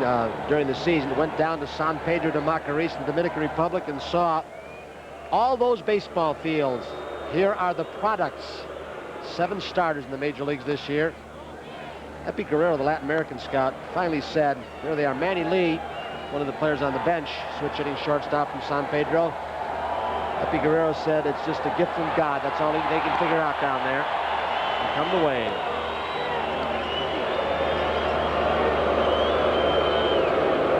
One and 2 to Fernandez.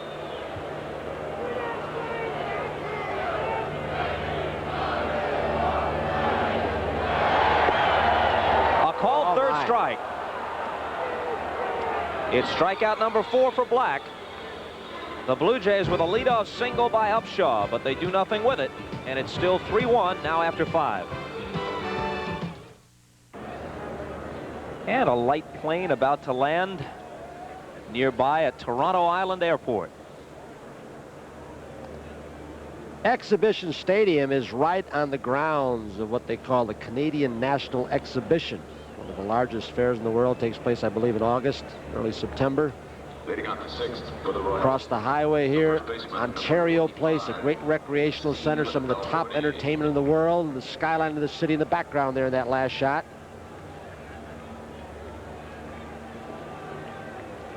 Top of the 6th, Balboni, Motley, and Sundberg do. Curveball for a strike.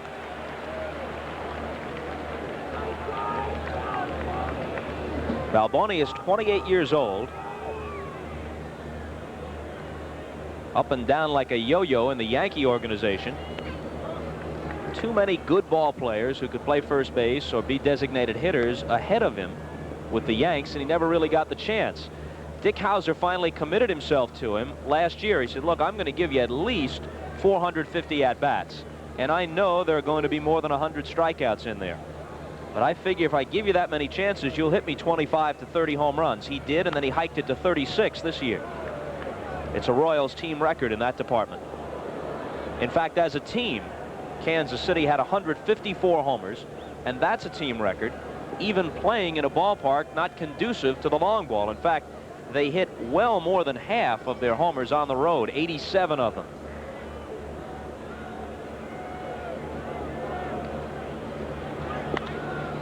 In the air to right. Barfield will have no problem with it. 1 out in the 6th.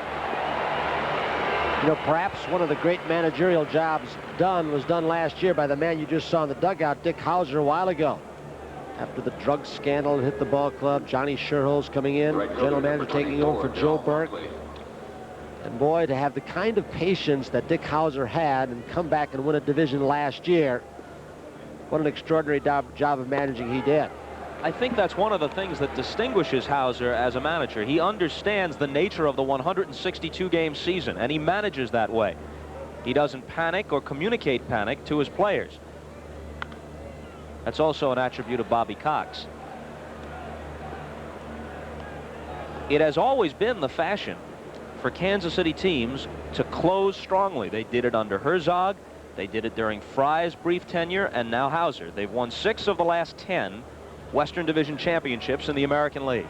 They took off at the end of July this year, although they had a little lull along the way. That's when they got hot. This is interesting, the different manager style. If Bobby Cox were managing the Royals right now, he probably would have hit Sheridan, left-hander against Lamp, got his arm and speed out in right field.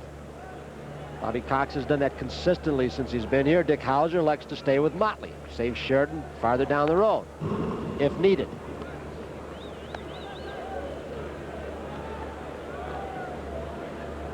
Because Lamp can be awfully tough on right-handed hitters. That sweeping curveball slider and that fastball or sinker that bores it on your fists.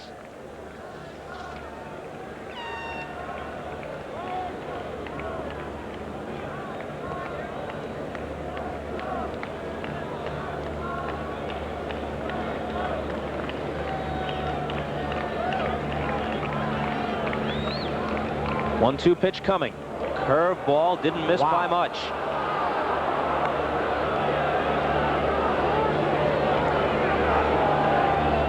Must have been low. Looked like it was down the... Oh, my goodness. Well, I'll tell you who may have lost that pitch. It was Ernie Witt, the way he slapped down on it. Something that Johnny Sullivan has worked with him on. When you catch it, well, pick it up in the strike zone. Start below the ball. And he went around, couldn't check his swing, and is punched out of there on a pitch way out of the strike zone.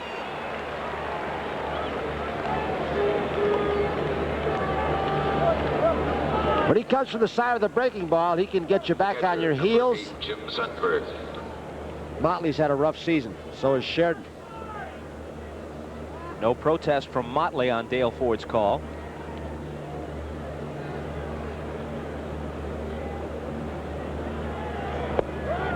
Strike one to Sundberg, who had an RBI double to right center his last time up.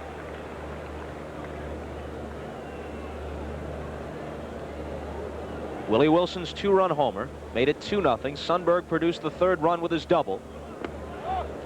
Cliff Johnson doubled home the only Toronto run after Bell had reached on George Brett's error.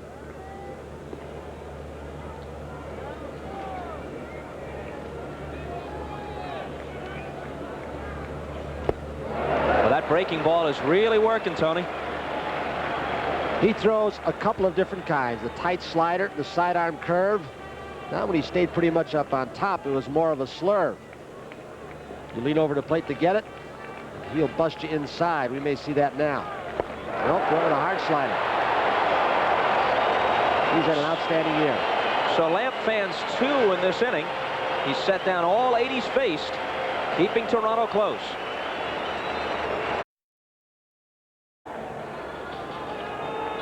So November 2nd, horse racing's $10 million day with Chiefs Crown and Track Baron among the big names competing. Our director in Toronto this afternoon, John Gonzalez, will produce that 4-hour telecast. John Filippelli is our producer up here in Toronto. Two Johns, Filippelli and Gonzalez, doing a fine job. Garcia in the 6th. Swings on the first one, as is his habit, and fouls it back. I would imagine Dick Howser sitting on the bench. This is the inning that he wants Bud Black to give him, this 6th inning. And he would extend Quisenberry a little bit more with an off day tomorrow. Might even go 3 innings if Black gets in trouble. Black completed 5 ball games this season.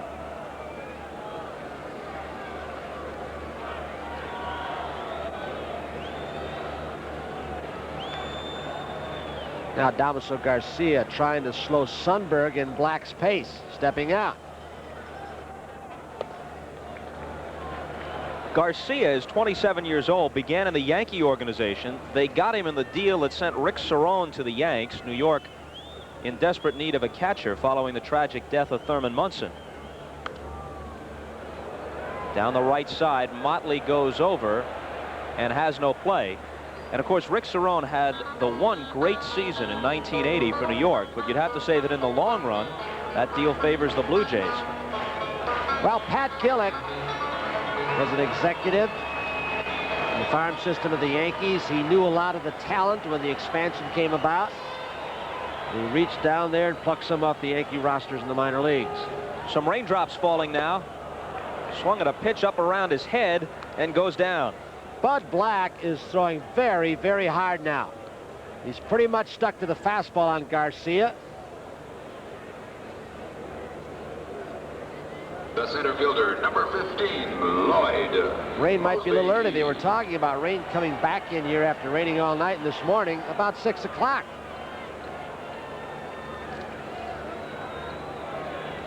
Mosby 0 for 2 in the game, 0 for 7 in the series. It is a very unusual defensive alignment against Mosby.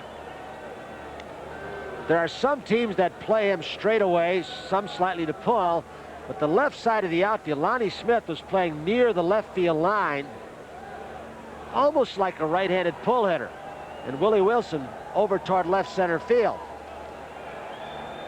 The right fielder, Motley, giving a lot of the right field line to Mosby, so they're going to try and probably throw a lot of fastballs, make him hit the other way. And he is throwing hard. He's getting the ball up there in the high 80s, maybe 90 right now. Sticking with the fastball.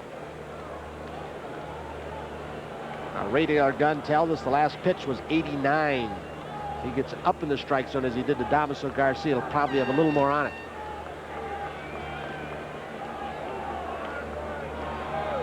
Oh-2 pitch. Fastball outside. The gun says 90 on that one. He's been right around that level throughout the game. He hasn't lost anything since the start. We're in the bottom of the 6th. Up the middle. White behind the bag. Got him. And there's where the defensive charts pay off. Not just how you pitch a specific offensive player, but how you play him and how you play the situation. On the artificial surface, the high bouncer, and Frank White's right there up the middle. They were throwing hard stuff to him and playing the opposite way.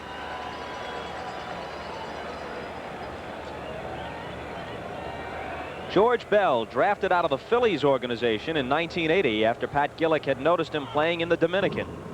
What a mixture of acquisitions through different routes this Blue Jay team is. Some are homegrown products like Mosby and Barfield and Steve. Others drafted out of other organizations. There's that list. Others acquired in astute trades. We told you about the Damaso Garcia deal. What a mastermind Pat Gillick has been. George Bell staring out at Bud Black. Black. He's coming down to meet him too, and Dale Ford gets right between. George Bell was one of those who was in the incident when hit by Bruce Keesh in the bunch. Look at Cliff Johnson, said, pal, we cannot afford to get you thrown out. Not just of this game. Remember Bert Campaneris when he threw the bat at Laird LeGros? He was suspended for the remainder of the playoffs and 7 games by the late Joe Cronin at the beginning of the next season. let me ask you one question, posed rhetorically as well to George Bell. What in the heck does Bud Black want to hit him for in this situation? I don't think he did. He was trying to move him off the plate. George is very sensitive, and with a reason. George Bell had, in the minor leagues, had gotten hit in the face, had his jaw fractured, his cheekbone, had to drink a lot of liquids through a straw and have his jaw wired shut. So he's a very emotional guy. May have been the second time you've hit me. He's saying 2. I'm assuming that's what that may mean. May have gotten him early in the year. Black has got to pitch inside, though. You can get overly sensitive about that. And boy, Cliff Johnson and Dale Ford stepped in a hurry. Ball 1 to Johnson, the tying run at the plate, doubled home a run his last time. So it's happened before with Black. And the pitcher's defense, you will not win in the big leagues if you don't pitch inside. And remember, that pitch was not at the head. The one at the head usually is the easiest one to get out of the way. It's the one behind the head or right behind your shoulder that you duck into.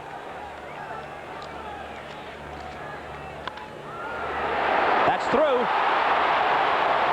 Whoops, Bell fell down, but recovers. Bell came around second base very hard in the event the ball was bobbled. So the right-handed hitter, Cliff Johnson, who wasn't here when they played these left-handed pitchers during the regular year, he was with Texas.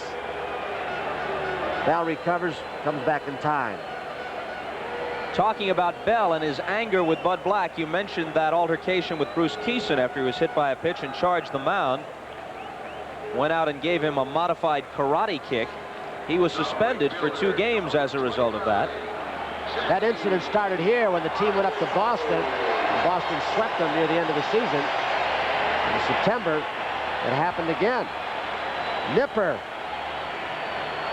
came close to Bell, and it started up there too. Critical at bat right here with 2 men on and 2 outs. And a 2-run lead for KC. Off-speed pitch for a ball. One thing the Blue Jays did through the first 4.5 months of the year was get a lot of big 2-out base hits with men in scoring position. And then that tapered off the last month or month and a half. 1-1.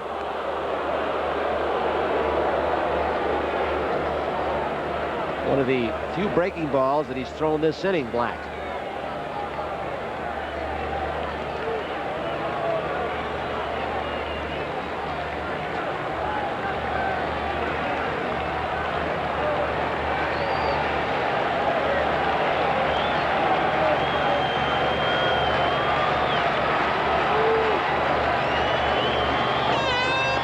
It gets away. The tying runs will be in scoring position. Bell to third and Johnson to second. The first strike was a backdoor breaking ball that caught the outside corner. Now there's going to be a pinch runner for Cliff Johnson at second base to carry the mail. He tries to throw this breaking ball a curve a little harder, overthrows it. Sundberg can't get down. Cliff Johnson will leave off second base. And Lewis Thornton, another one of those draft acquisitions off the Mets roster, will go down to pinch run at second base.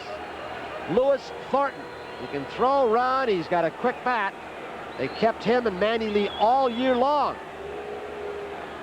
Neither had played above A ball. 2-1 now to Barfield.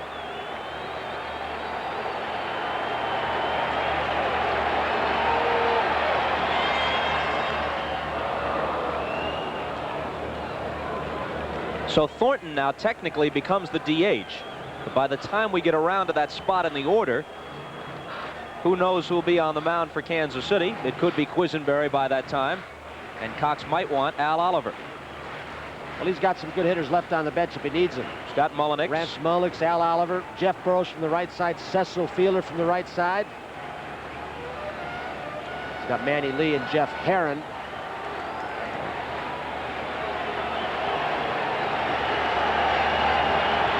Two balls, 2 strikes, 2 outs, 2 on. Full count. He has thrown 4 consecutive breaking balls to Barfield. Doesn't want to give him the fastball. Let's see if he changes now. Perhaps Sundberg may feel there's Bell at third and Thornton at second. They feel he's got him set up for the fastball. 3-2. He may just throw it with first base open. Again. You don't ever want to put the potential lead run on first base, and it's open right now, but the matchup would be Upshaw, left-handed hitter, who Cox doesn't pinch hit for, against Black, the left-hander. So Sundberg will alert Black, say, look, I want something out of this. Is just not a give-up pitch. You want to miss away, but don't miss toward the middle of the plate. And we'll do it all over again. Another breaking ball. Jesse Barfield doing a job cutting down his swing, trying to prevent Black from striking him out. There are your runners.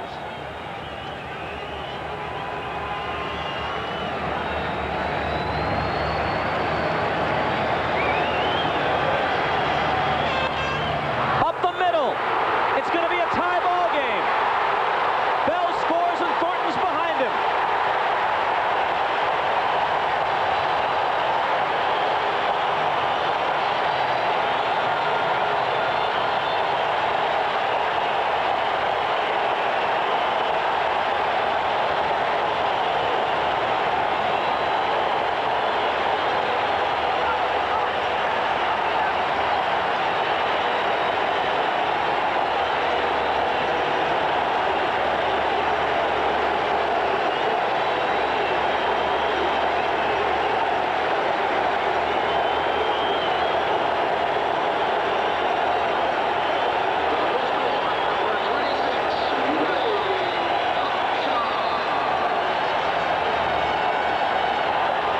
Did we say this crowd was lifeless earlier? Maybe they just know how to pick their spots. White to his left. But the damage has been done. With 2 out, Bell was hit by a pitch. He swore revenge and got it in the form of 2 Blue Jay runs. And we'll be right back after these messages from your local station.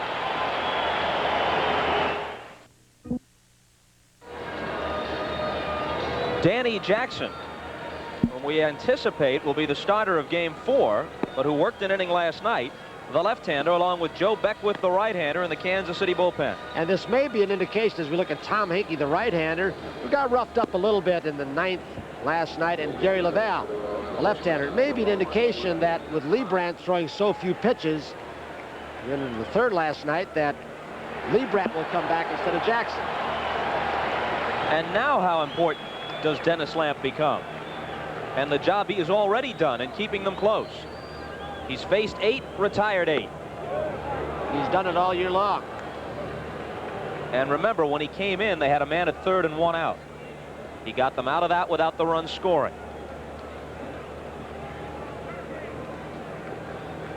1-1 pitch to Biancalana. Upshaw, easy out.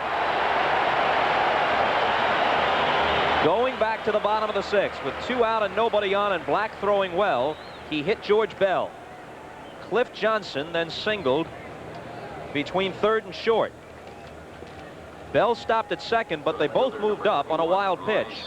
Then Lou Thornton came on to run for Johnson, and Bell and Thornton both scored on Barfield's bouncer up the middle. We're tied at 3 after Kansas City claimed a 3-0 lead early. Well, it's the same way that the pitching staff from Kansas City hurt themselves yesterday.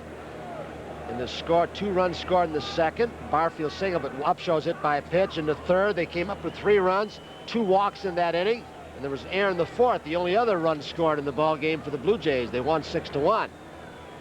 So again, a hit batsman hurts them in this case. 0-2 to Lonnie Smith.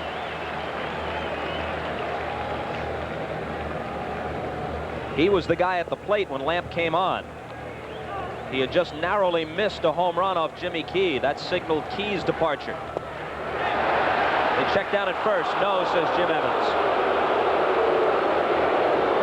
Don't know, and I don't think Lonnie Smith knows how he laid off that pitch. It was close, and it was a tough slider. He was just fooled so badly he couldn't pull the trigger.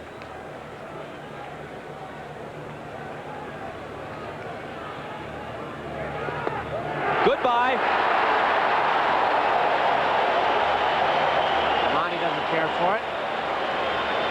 And Ernie Witt, Lamp's a veteran too, figure, hey, look, if you give us an inch of the outside edge off the black, we get ahead. We're going to go 2 or 3 or 4 inches off the plate. Lonnie's reaction there could be described as perplexed but polite. The expression told it all, but nothing said to Dale Ford. 3 strikeouts for Lamp now. 10 in a row set down by Lamp now.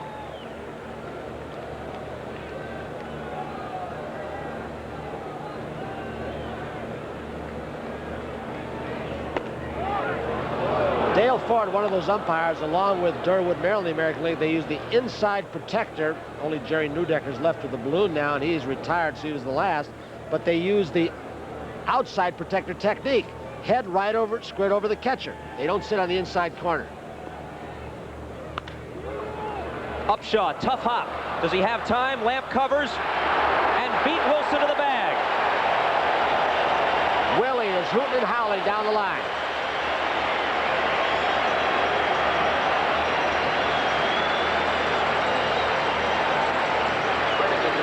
Lamp had to get over in a hurry. He almost didn't get there in time. The ball knocked down on the in-between hop by Upshaw. Awfully close. Once he didn't handle it cleanly, Upshaw knew he'd have to hurry with Wilson running and Lamp. Let's see. Ooh, was it close?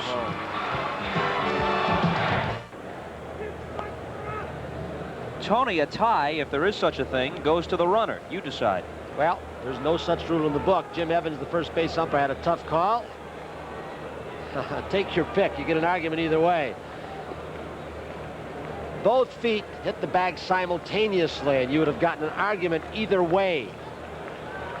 Well, you know, there may be no rule worded that way, but in effect it becomes that, because in order to record the putout, you must beat the man to the bag. And so if technically it's a tie, you haven't done that, so a tie does go to the runner. I know one thing, Dennis Lamp fortunately tagged the home plate side of the first base bag.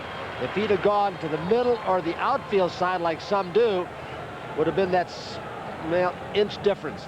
Call would have gone the other way. Good call by Evans. Bottom of the order in the bottom of the 7th. Black still in there for KC. Strike 1 to Garth Iorg. He's 0 for 2.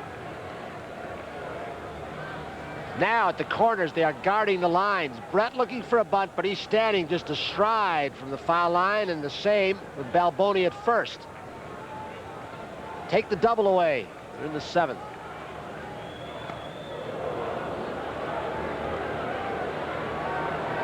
Jackson and Beckwith were warming earlier, but now the KC bullpen is quiet. Bud Black with 2 outs hits Bal. A couple of singles, a piece of hitting by Barfield that was really nice for him. Fought off a lot of breaking balls, fastball, and then just dribble one up the middle. Artificial surface hit, but it scored the tying run.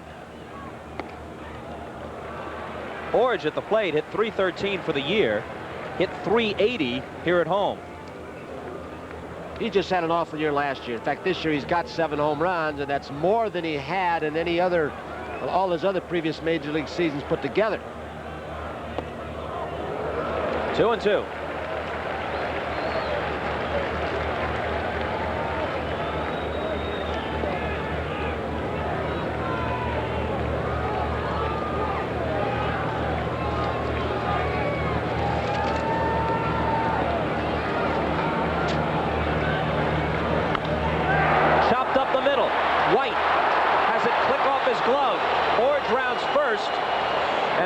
Fires it back in. I don't think with Iorg's speed that even had White made the play that he could have thrown him out. And Frank White knew that, so he was starting to break. He could have caught the ball and thrown an off-balance throw or just kept on going and not got anything on. He was trying to break so he could plant the foot to get the Iorg, who runs well, as we saw earlier in the ball game. Now Brett and Black are going to have a conference.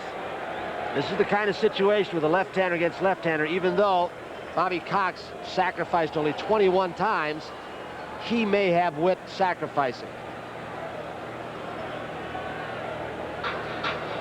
He's got Fernandez hitting next out of the 9th spot, and Tony Fernandez drove in 51 runs during the regular season. And I think the quandary is this. That's why Sundberg and Brett went in with Black. They know the scouting reports show that Cox doesn't bunt much, but in this situation he might. So there's confusion on their part, and they want to get it straightened out. An outwardly impassive Hauser. Witt bunts it foul. And when you don't bunt a lot during the season, it makes it a lot more difficult when you come to postseason play. Black did just what he had to do. He was trying to find out something, run the fastball up and in, get the pop up, or at least find out what the runner and hitter are doing. Time, ball on the field out of the bullpen in right field.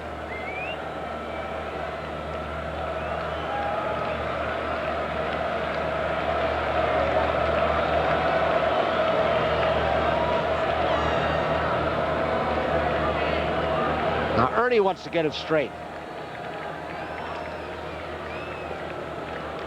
And as we told you, they played 4 extra inning games during those 12 regular season encounters. Ernie Witt still doesn't have it straight. He steps out again. You would think they're going to throw fastball here in the event that he is bunting. And Witt is a good fastball hitter. And a chant of Ernie, Ernie starts at Exhibition Stadium.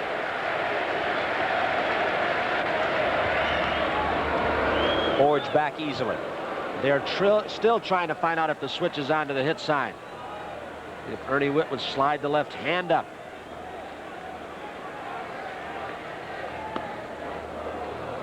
He pulled the bat back. It's 1-1. The way Witt's going after those first 2, Bobby Cox may be better off letting him hack away. Witt was 1 for 3 with a walk last night. He's 0 for 2 so far today. That unique camera angle you are seeing. Bud Black's move exactly the way Garth Iorg is.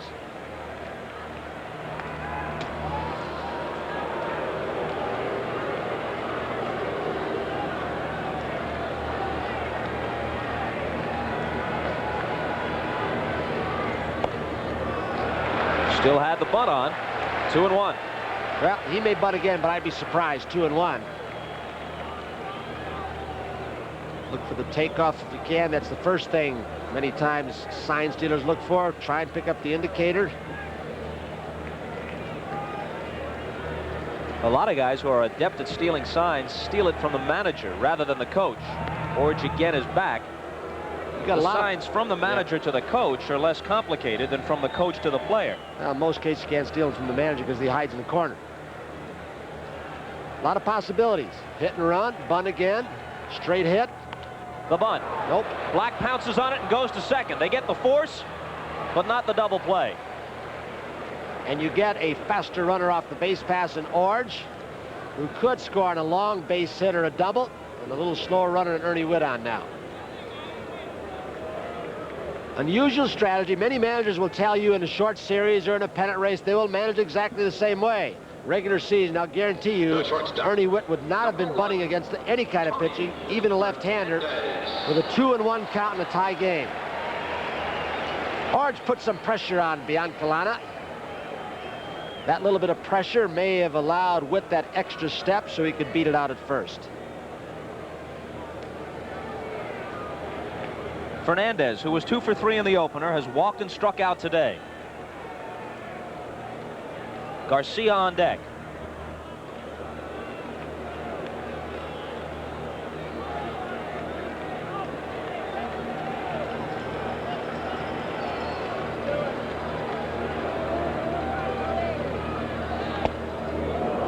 Because he's hitting ninth and because he's known for his defense, you might be confused into thinking that Fernandez is an automatic out. Forget that. 289 for the year. Consistent both ways. 294 right-handed, 286 left-handed. You do that thing with Ernie Witt too to show you when you're strapped with an inexperienced catcher like Jeff Herron. During the regular season with a left-hander, Ernie wouldn't have been started, or if a left-hander had come in, Martinez with a pinch hit for him. Bobby Cox would have gone to the percentage situation. With Witt playing all the way as he did in September 2.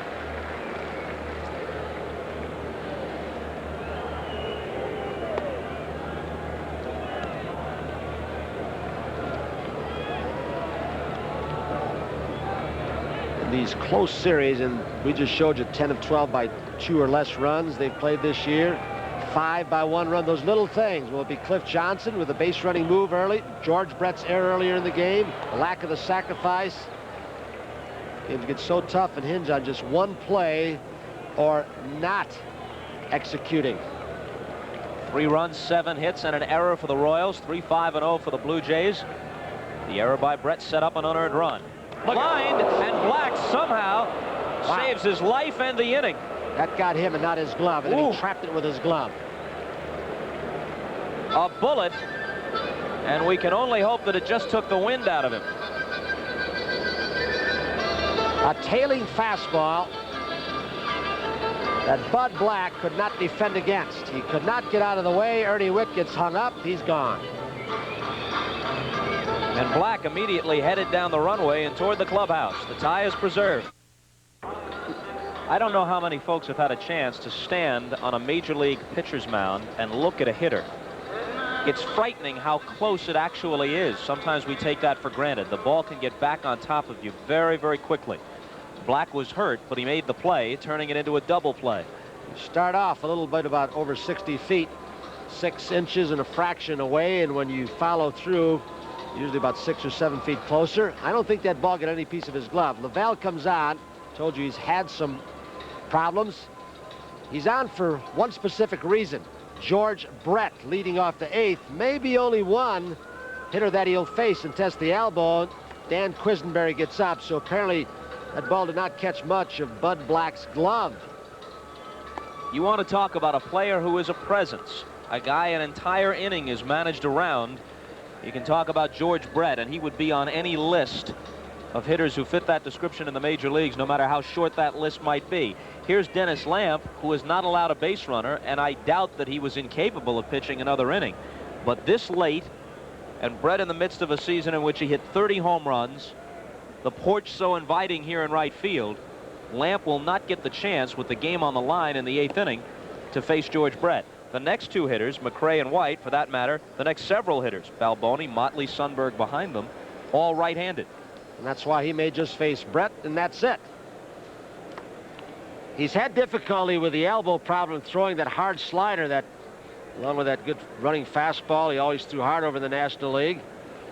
Had a cortisone shot in the elbow, I guess, a few weeks back when he popped his elbow last week against the Detroit Tigers against Parrish. Went out to see Dr. Frank Jobe. Really said he shouldn't pitch anymore, rested for 6 weeks, but he wanted to play in the playoffs. So Lamp's work is done. He faced 11, and he sent 11 back to the dugout.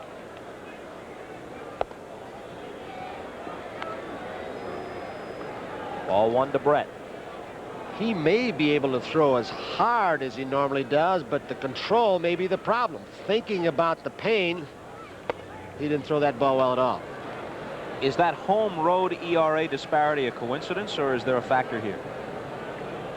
Could be coincidental. What he's had difficulty with at times, Bob, is throwing strikes to left-handed hitters, something he's supposed to specialize in. He just laid that ball in very easily. His elbow's killing him, I would guarantee you.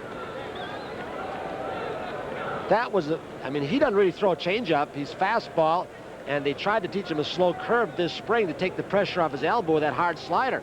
And he just really looked like that ball was up to about 65 miles an hour. 2-1 pitch. Another soft toss. If that's the case, are they going to regret keeping him on the active roster for postseason and setting Steve Davis aside? They had Davis, who's in mid-20s, called him up. He was eligible. He was here before September 1st. I believe Lavelle, on the off day, Monday, talked Bobby Cox and the trainer Kenny Karst into thinking that he could pitch. So they will go, if he can't throw better than that, the rest of this league championship series. I'm not saying he's going to get disabled. Here comes Hanky. They will go without a left-hander in the bullpen. So they brought him in to face one man, and he walked that one man, Brett. The go-ahead run aboard as Henke comes out of the bullpen, and the first man he'll face will be Hal McRae. We'll be right back. There is Gary Lavelle, and that is not the pocket of Al Widmar. There is the face of the 60-year-old pitching coach. Gary Lavelle, with 11 years in the National League with the Giants, San Francisco Giants, with no taste of postseason play, perhaps let his emotions dictate to him instead of his physical condition when he came in on Monday and said, yeah, I think I can pitch. He looked to that World Series ring or the possibility of it. Now, interesting to see if McRae, with that bad rib cage, tries to bunt on Heinke. Brett on first. McRae's a pretty good bunter. No, they're not looking for it. He pops it up, and Witt dives but can't.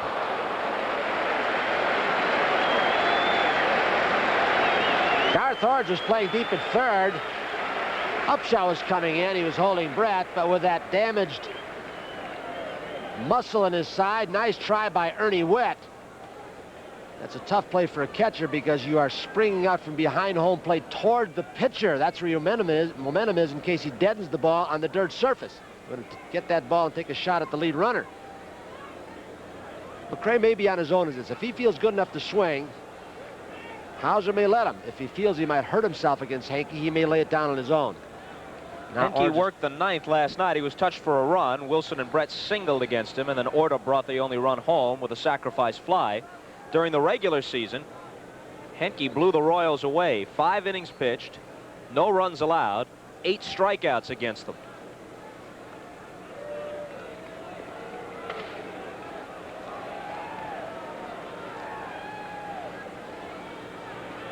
Not bunting this time. 1-1 the count. And both bullpens are going in this 3-3 ball game. McRae got a lot of those the second part of the season.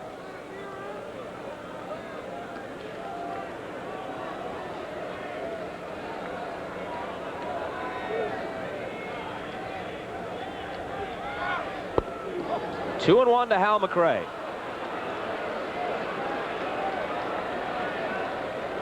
Interesting talking to the Cardinals scouts this morning. Mo Mazzali and Timmy Thompson scouting these two teams. As the Cardinals beat the Dodgers, they were saying, well, gee, what was wrong with Heinke yesterday? He didn't come in and throw the ball well. Heinke, with that 6-run lead, threw a lot of fork balls and some changeups. He really wasn't throwing the fastball as hard as he's thrown it this year at times. A piece of business here, as again we remind our viewers, we'll select the NBC Light Beer from Miller Player of the Game at the conclusion of the contest. And don't forget Joe and Vin tonight. Dodgers Stadium. Dodgers, Cardinals. Bill Caudle begins to throw. Tudor against Valenzuela. The runner going. And McRae fouls it off. The Blue Jays had the best bullpen performance overall in their team's history this year, but it didn't go the way they expected. They thought that would be the case because of the presence of Caudle and Lavelle. They went out and spent the money and made the trades and the moves, gave up some good personnel to get them. Caudle had a very disappointing season. Lavelle just so-so. Frank White is on deck. But Dennis Lamps returned to form. The late season emergence of Heinke up from Syracuse, that's what's done it. Jim Acker the first 3.5 months. George Brett doesn't run as like he did, a couple of years ago, but he has stolen 9 bases, been caught just one time. He tried to surprise Heinke with that long delivery. Not going this time. Hits softly, and it might drop in. Mosby coming on to make the play.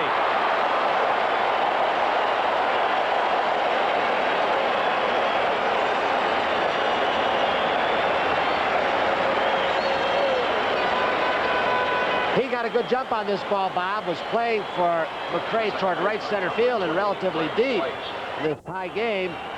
Remember Mosby on Friday? Ball popped to right center field. Would have been the 3rd out in a 3-3 ball game. Popped out of his glove. The 4th run scored, and the Yankees pushed him 1 extra day to Saturday. Heinke lacing up.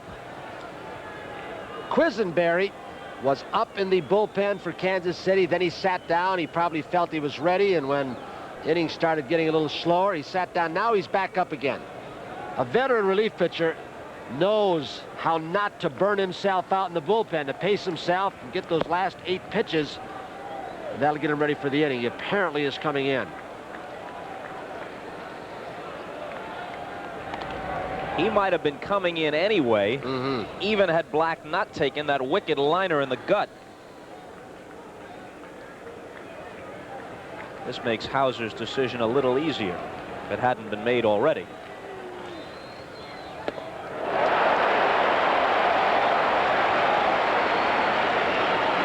During the regular season, Heinke struck out 42 in just 40 innings pitched, allowed just 29 base hits.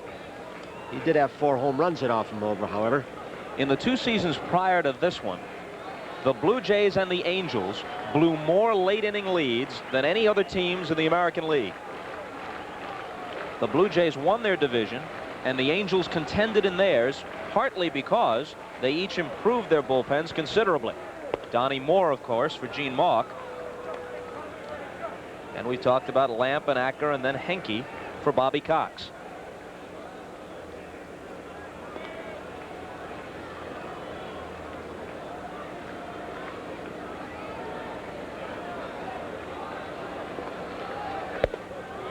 Two and one. Well, off a hard throw like Heinke, who at times has a tendency to let up when he gets behind. Will you start a runner? Brett wasn't sure. Brett looked over to Mike Ferraro. That last pitch 90 miles an hour, which is not his best fastball. Brett looked over to Ferraro, wasn't sure of the sign, then looked to Martinez. He may be moving. Jose Martinez, the first base coach. Earlier in the year, Brett, perhaps half kidding, said, I don't even know the signs anymore. I'm too old and battered to steal. They let me make up the hit and run anytime I feel like it. So I forgot what the signs are. There he goes. The throw by Witt. Got him.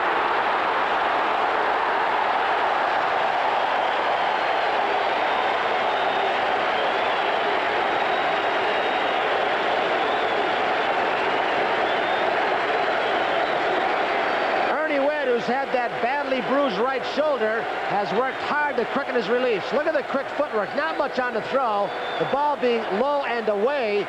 Frank White did not protect Brett by swinging at it. And he's gone. He got rid of that ball in a hurry, even though there wasn't a whole lot on it. Quick release by Witt.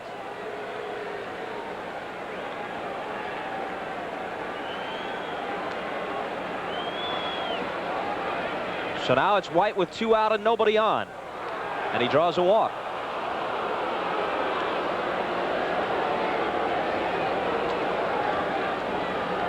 Well, Tom Heinke, not the ideal type of pitcher to start a runner on. He may be a little bit slow moving to home plate at times, but he gets a lot of call strikes because he throws so hard. You swing through a lot of pitches. So Dick Hauser got burned. The inning might have been different.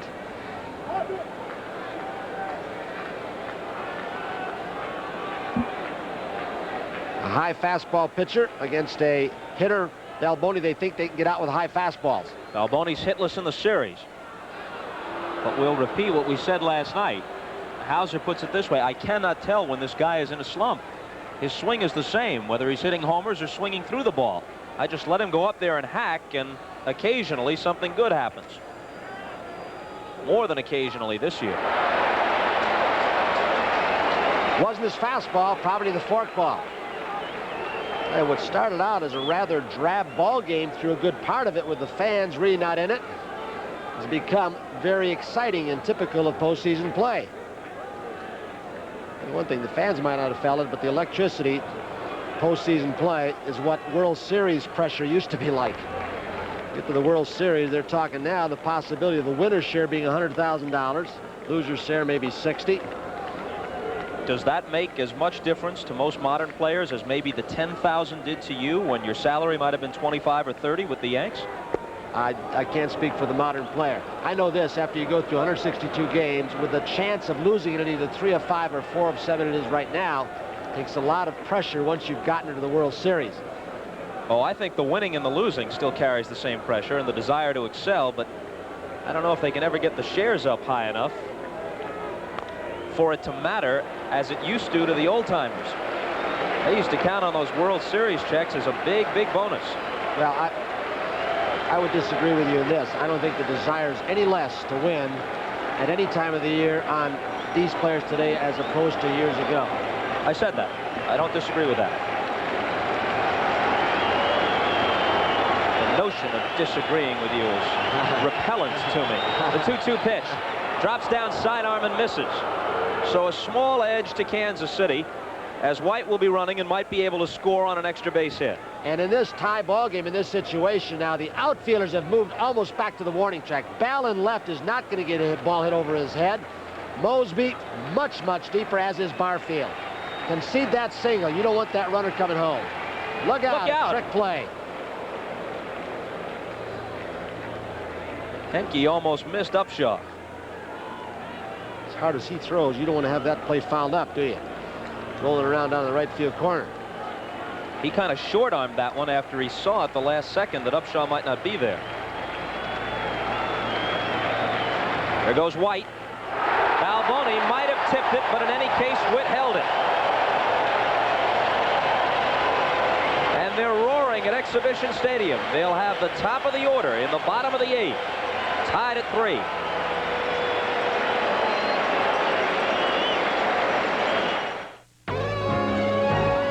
Game 2 of the 1985 American League Championship Series is brought to you by Miller Beer. Miller, made the American way since 1855 by Ford and your Ford dealer. Have you driven a Ford lately? By RCA, creators of video technology that excites the senses. And by Burger King, home of the new Whopper. Aren't you hungry for Burger King now?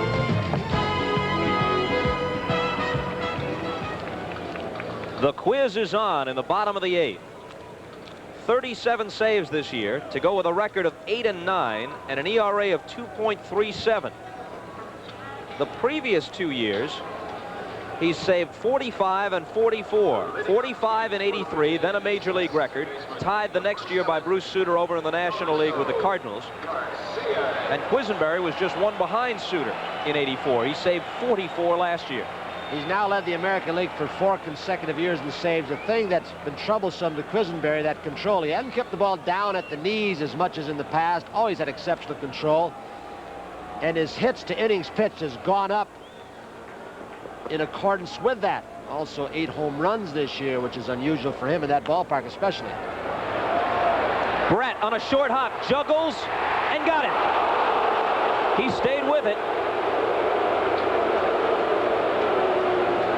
George Brett did not have a chance to play any big hop, or as Casey Stengel said, Big Bill. He smothers it, kept it in front of him. Snap throw of that strong arm. And remember, he had to come a long way because he's playing even with the bag and guarding the line in this ball game. And it's bang, bang, but Balboni's stretch may have made the difference. Nice play on both ends. Mosby is due from Toronto's point of view. 0 for 8 in the series. Not anymore. Base hit. And they've got the base stealer on that they won against Quisenberry. With that long down under delivery can be stolen on. But he'll change his pace. He'll throw over. Hold the ball. Quick pitch. Mosby's got to be going on one of these pitches in this series. He led the Blue Jays in steals with 37.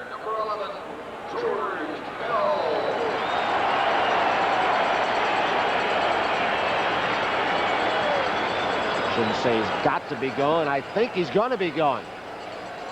Bell doesn't have a hit, but he scored 2 runs. Came home on Johnson's double after he reached on Brett's error in the 4th. Then after Black hit him with a pitch, he scored one of their 2 runs in the 6th. One thing about short relievers, generally speaking, they've got to come up with a good move. More so in the National than the American League because there's Al Oliver in the on-deck circle. Thornton scheduled in that spot. He pinch ran for Cliff Johnson.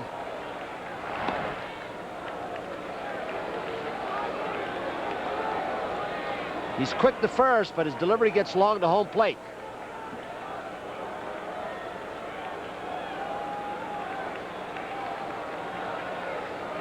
Bottom of the 8th and a 3-3 tie.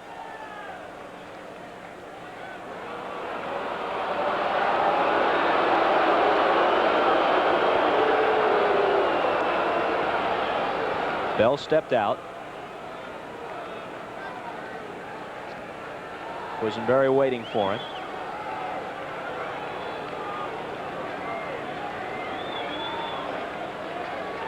The runner is going. The throw by Sundberg. He's in there with a headlong dive and on his way to third. It not only got by White, but it got through Biancalana backing up.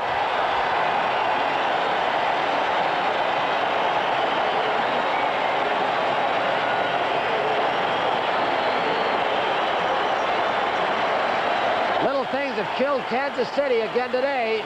Biancalana had to hold his spot with a right-handed hitting Bell up. Not a good pitch to throw on. A low sinker ball to Sundberg. It gets by.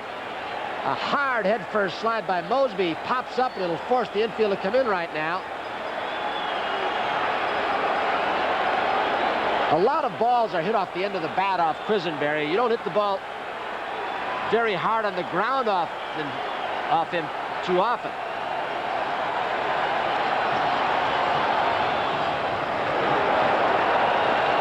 Two 2-0 to Bell with Al Oliver on deck. Stolen base, of course, for Mosby. The error charge to Sundberg.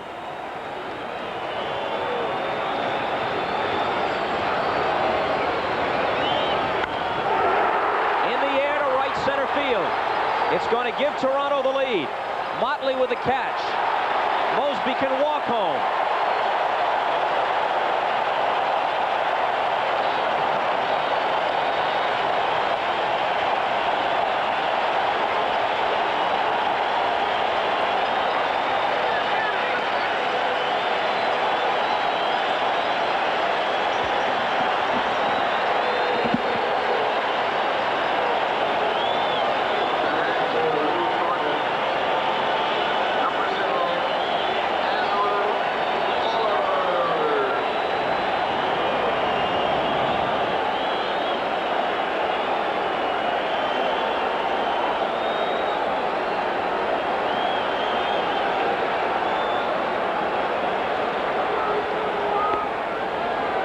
Oliver's first at-bat in the series. A 3-0 lead that at this point has gotten away from Kansas City. Willie Wilson coming in. He's camped under it now. But a one-out single by Mosby. A stolen base for Lloyd. A throwing error for Sundberg. And a sacrifice fly from George Bell put the Blue Jays a half inning away from a 2-game lead.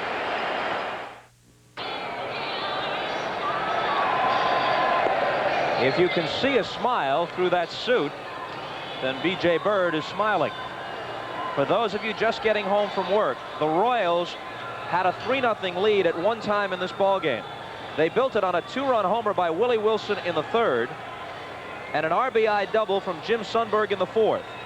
Then the Blue Jays started to come back. Bottom half of the fourth, George Bell reached on a George Brett error, scored on Cliff Johnson's double down the left field line. Then they scored twice in the sixth with 2 out. Bell was hit by a pitch. Johnson singled. They both moved up on a wild pitch. Thornton ran for Johnson. Barfield bounced a single up the middle. Both runners scored and the game was tied.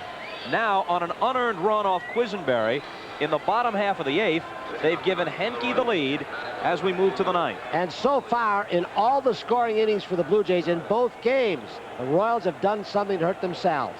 Second inning yesterday, hit batsman. Third inning, 3 runs, 2 walks. Error by Balboni in the fourth, a run. Those were the 6 runs yesterday. Sheridan bats for Motley, swings and misses at the high heater.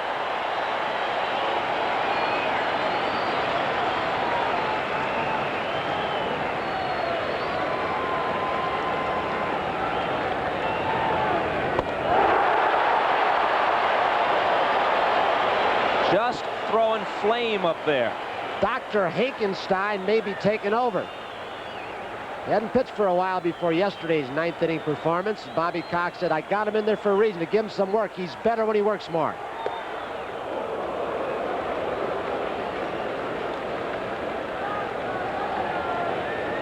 Sheridan last night in game 1 was 0 for 3 with a walk.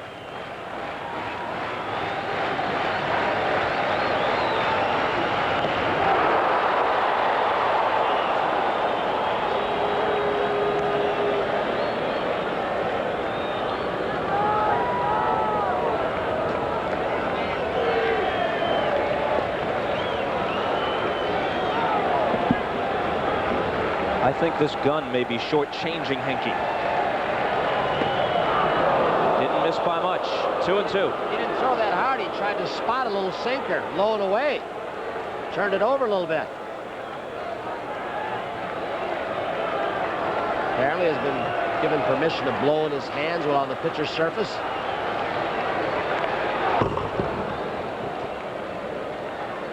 A team that has gotten to the league championship series like Kansas City isn't supposed to do some of the things they've done in these first couple of ball games. Hit batsman, that's what happened today. Error by Brett in the fourth led to a run with a double RBI. Hit batsman with 2 outs, Bell in the sixth. 2 runs came home. Well hit by Sheridan to deep right. This game is tied. A pinch hit homer by Pat Sheridan.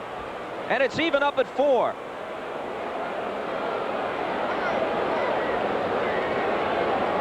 And for Henke, memories of last Friday. And Butch Wynegar with 2 outs against the Yankees. And the pennant clinching and out away. The Wynegar homer prolonged the Blue Jays' agony, and they had to clinch it the next day.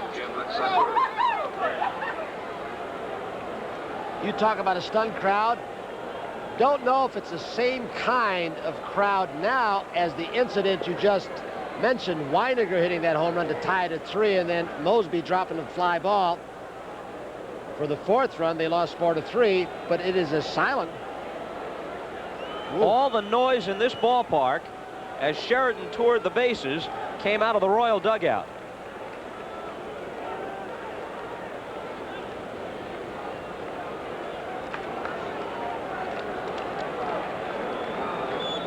So now up comes Sundberg.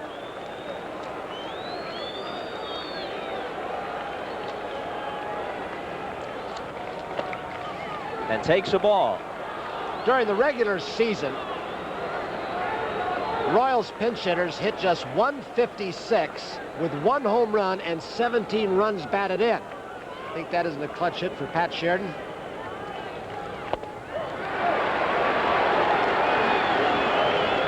As we told you earlier, these teams played 4 extra inning games in 12 contests during the regular season. Prior to this playoff, they hadn't played one another in almost 2 months. They last met in mid-August.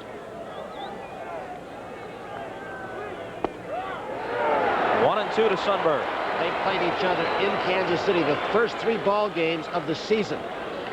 They were all 1-run game, 1-0, 2-1, and 3-2. Extra innings involved there also. You know, he's not throwing hard consistently. He'll throw a real good fastball and pop it, and then not quite as much on it. I've often wondered, and some pitching coaches have said this, when you throw that split-fingered fastball, forkball if you will, and change your release point, you can become inconsistent. That one he threw harder.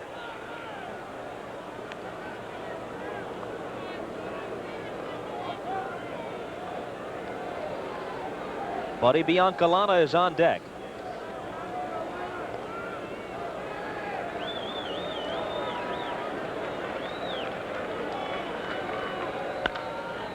Right at Fernandez. 1 out.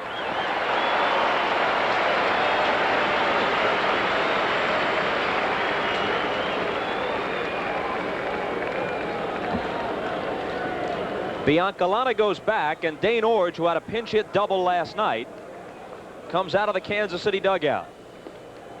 And as we approach 6 o'clock here out in the Eastern time zone, that temperature's dropping a little bit. Wind still blowing out to right field, or from left to right. It's getting a little cooler. For the shortstop, Buddy Biancalana. Number 9, Dane Orge. Orge was hitting for Biancalana in the 8th last night when he lined a 2-out double to the wall in left center.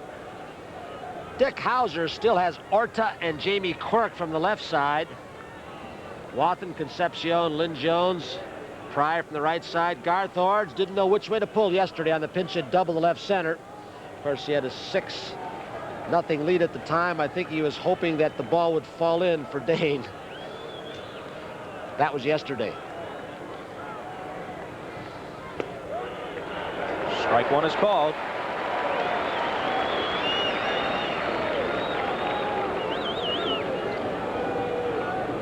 Lonnie Smith is next. Good power to right and left center field for Orange.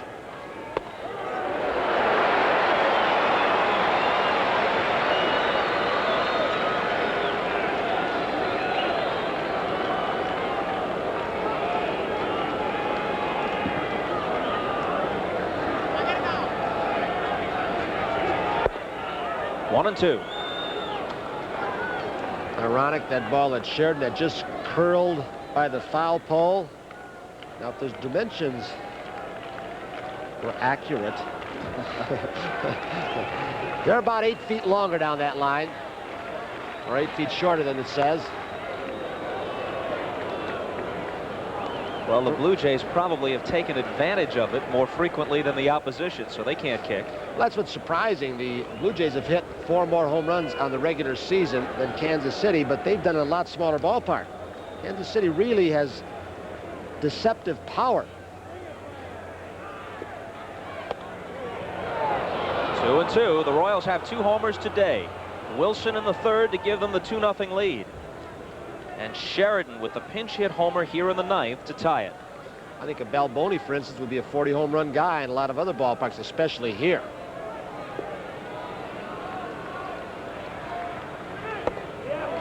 Full count now. Henke was ahead of him 0-2. Bobby Cox has his bullpen going in the left field corner. Case Henke continues to struggle. Bill Caudle to the right and Jim Acker to the left.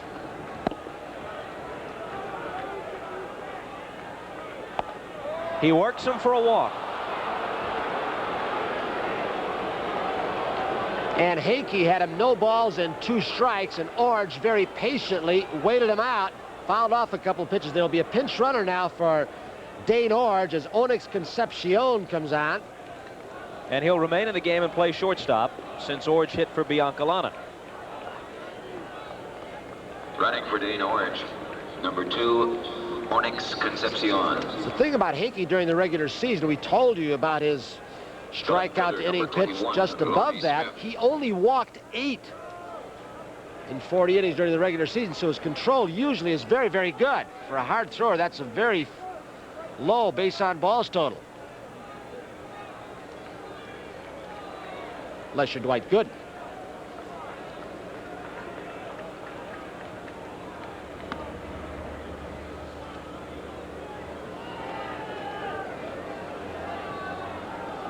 Onyx had just 4 stolen bases during the regular season, was caught 4 times.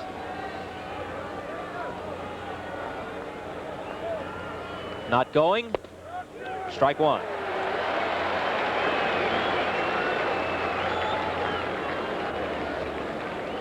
Garth Orange in tight at third in case Smith tries to bunt.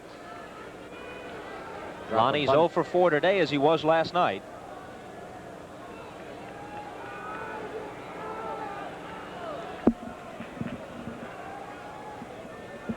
The emergence of Vince Coleman hastened his departure from St. Louis and certainly helped win the division indirectly for Kansas City. 1-1. See, Whitey Herzog had thoughts of not starting Vince Coleman against Valenzuela because he didn't hit him that well during the season. Apparently, Vincent's going to start against Valenzuela tonight. Van Slyke won't, though, in right field. They'll go with the red-hot Cedeno, who hit over 400 for them after they picked him up from the Reds.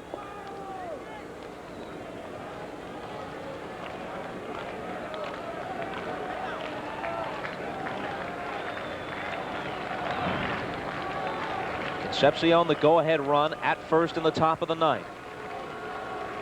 Henke's got to stop being distracted by the runner on first base. He's got to put a little more focus right now on Lonnie Smith, or he's going to just lay one in there.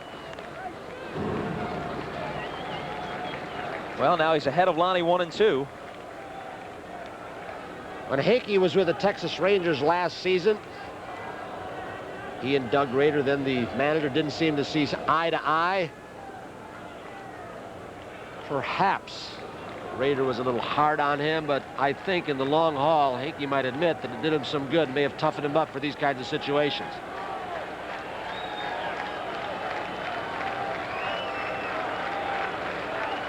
Oh, look out. Comes down sidearm, And Smith gets a piece of it and stays alive. That's a pitch that's been very effective for him a lot this year. Doesn't throw it quite as hard, but it's got better movement on it.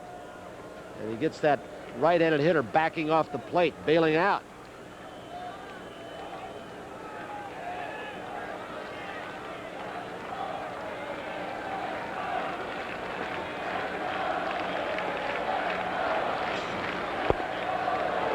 Two and two. You know, when Smith came over from the National League, he complained, look, all they do in the American League is throw junk, breaking balls, 2-0, 3-1. Why won't they challenge me like they did in the National League? Well, he's got the guy he wants out there right now. Dick Howser's reply to that was, all I've seen them do to Lonnie is power him away. Full count. Concepcion hasn't been going up until now. Let's see what he does with one out here.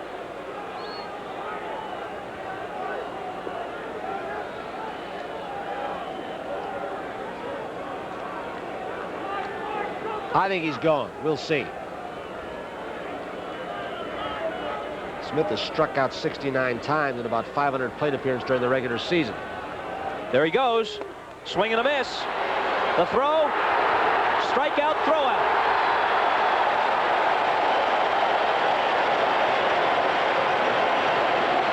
That's what happens sometimes. You start a run and you get your hitter, you react and go after a bad pitch. Might have been there, might have been outside. Tony Fernandez goes right into traffic. Who says he's fragile? He went right in the path to make this tag. Ernie Whitt once again, very quick release to get Concepcion. We go to the bottom of the ninth. Tied at 4.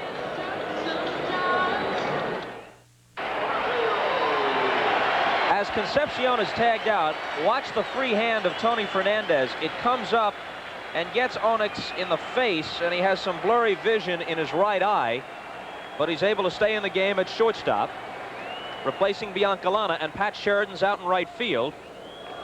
And what a dramatic home run for the Royals by Pat Sheridan. Pinch hitting, leading off the ninth for Motley. He curls one around the right field foul pole. Barfield starts it in the bottom of the ninth. And Quisenberry quickly ahead of him, 0-2. So it's the relief aces now, Henke and Quisenberry. Quisenberry converted to that relief spot in the minor leagues by Johnny Sullivan. When Johnny Sullivan was asked why, he said, well, I didn't think a starting pitching assignment from him would be good. You see him 3 or 4 times in a ball game, you figure out his delivery. But 2 other things he said. There is Tom Henke. Gave up that home run to Sheridan leading off the ninth. But he also said he can throw strikes at the knees and get you the double play, which was very important also, like that. He stays right down at the knees. Willie Upshaw is on deck, and then Garth Orge is scheduled, although we might see Rance Mullenix against Quisenberry. That's Bobby Cox's normal pattern. Again, the 1-2. Got him. A weak and late swing. And Barfield's a strikeout victim. Quisenberry doesn't throw hard. Every once in a while, he'll throw a knuckleball. Mullenix will come out on deck after Upshaw hits. The pitch before this, he sunk a fastball low and in. Sinking fastball, and then he went away. He's got that rising curveball, an occasional knuckleball, a forkball. His bread and butter pitch, keep the ball at the knees and sink it. Upshaw's 1 for 3. Had a 5th inning single.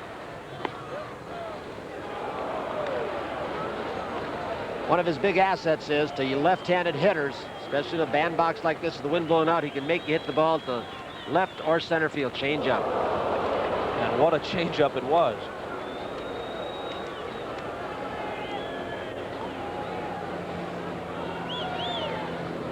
Upshaw had 16 homers this year in what could fairly be called an off season for him.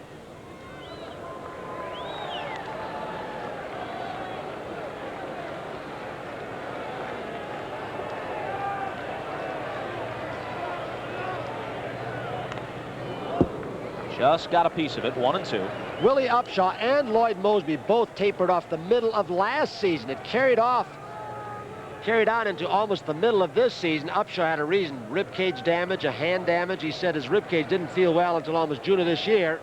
Then he pulled a muscle lower down on his side.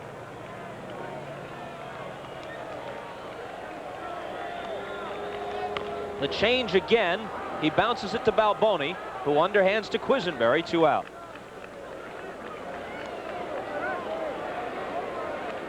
The motion of Quisenberry, not from completely down under. Remember when he first came up, how Kent Tekulve of the Pittsburgh Pirates helped him?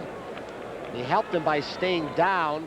And he also said that left foot was so important. Do not throw across your body. Open up the left foot third baseman and the hip so that the arm could come through. Number 5, Rents Mulliniks. So now Mulliniks for Orge. And if we go to a 10th inning, Mulliniks will remain in the game and play third.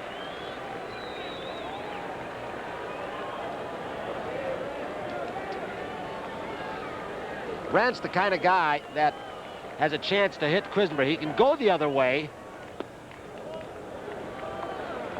Although he is such a smart hitter, Mulliniks says, if you look at the defensive alignment, about straightaway, slightly to pull in center field. Said he learned to hit watching Brett when he was with Kansas City and listening to Charlie Lau. A ball and a strike. We're in the bottom half of the 9th, tied at 4. I always feel one of the reasons why Quisenberry is effective so late in the ball game, as he always comes in, is because in a close ball game, the hitters are so anxious to be the hero.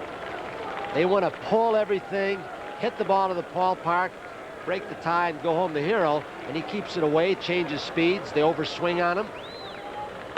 Well, Mulliniks went the opposite way for a 2-out hit.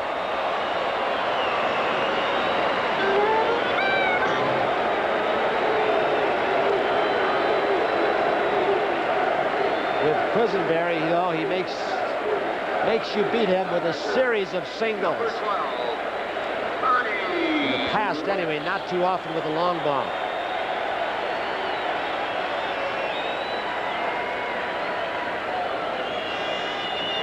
Mulliniks stole only 2 bases this year.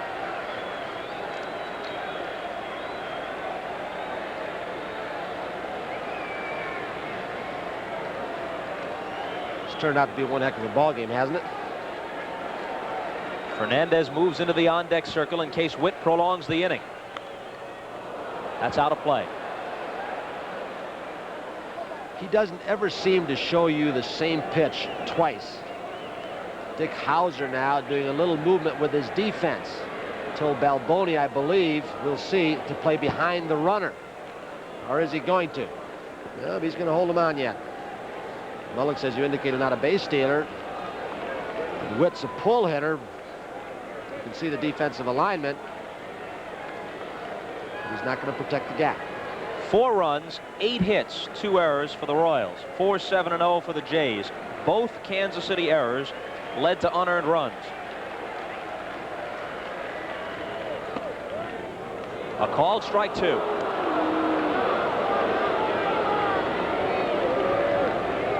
Sometimes when you're looking inside to pull the ball and get it in the wind, as Ernie Witt must have been right then, you can lose the outside part of the plate and distort your strike zone and think it's too far outside. But if you're opening up and losing the outside corner, it might be a strike.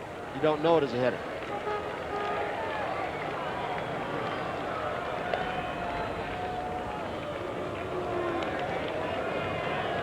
Talking about the good hitters who can hit out of zones, look inside or out, certain pitches. Struck him out. Second strikeout for Quisenberry in the inning. Mulliniks singles with 2 out, but he's stranded at first. For the 5th time in 14 meetings this year, these two go to extra innings. Well, we may play here right up until the first pitch at Dodger Stadium tonight.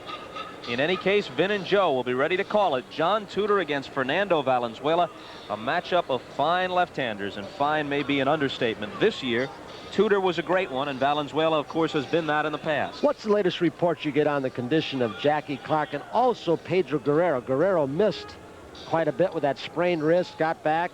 2 important men. Are they completely healthy, I wonder? They're not completely healthy. Clark isn't for sure, but they'll play. Willie Wilson in the 3rd inning gave Kansas City the lead batting right-handed. when he hit a homer off Jimmy Key. Here it is. Starting off the 10th inning for the Kansas City. Biancalana had led that third inning off with a single. It was a 2-run home run. They are in at the corners, Mullix and Upshaw, and they've shortened up in the middle of the diamond too. Wilson is 2 for 4. Mullenix, of course, staying in the game at third. The homer Wilson hit was the first he has ever had in postseason play. Counting that homer, he has 22 home runs lifetime, 13 of them inside the park.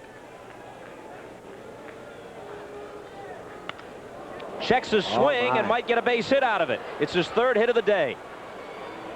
Gonna be some fun now. Hanke and Wilson and Ernie Whitt's arm. Of course, with George Brett up, Hauser may have a different idea. You steal him and they pitch around Brett, even in this tie ball game. Plus, you want that hole left open for Brett, but we'll let Dick Hauser figure that one out.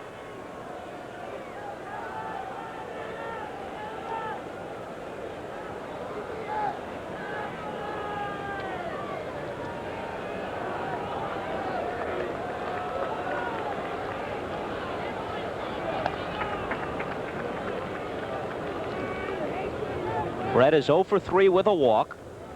There it is.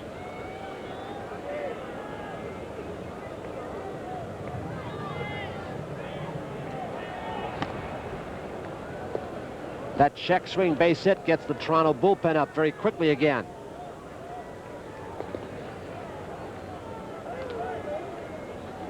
.43 steals on the season for Wilson, a relatively low total for him. Not going. Called strike on the fastball. Through the years, Wilson has been one of the great percentage base stealers of all time.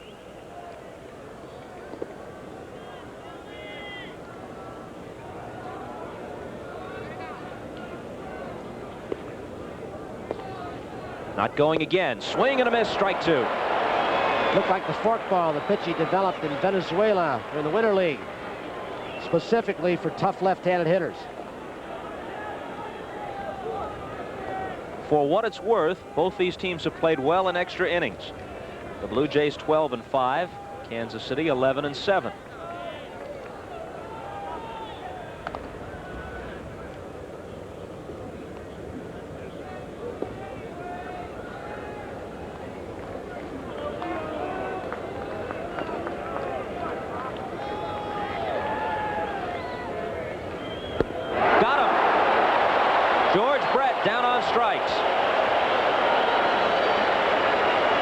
It was not Hanke's riding fastball. Did he pitch George Brett tough? Fastball away right on the outside edge and low. Forkball. Now he comes up with the second consecutive forkball that just tumbles off the table.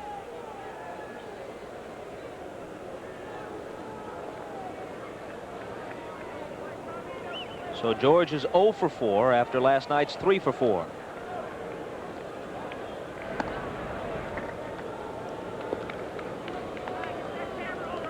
Hal McRae, his 18-year-old son Brian, an infielder out of Bradenton, Florida, drafted by the Kansas City organization this year.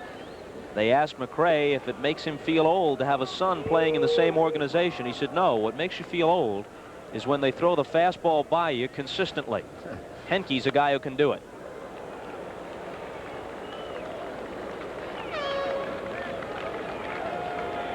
I would expect in this situation that Willie Wilson is going to be off and trying to get in scoring position for McRae and then Frank White. He did a false start the last time, still not getting 1 foot on the turf.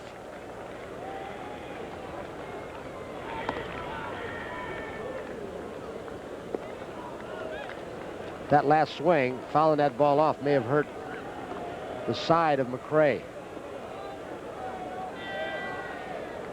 For those just joining us, he didn't play the last week because of that pulled muscle in his side. Was available for pinch hitting duty last night, although they didn't use him as the game got out of hand. And is in such bad shape that not only would he not be playing if this were a regular season game, but very possibly he could be on the disabled list.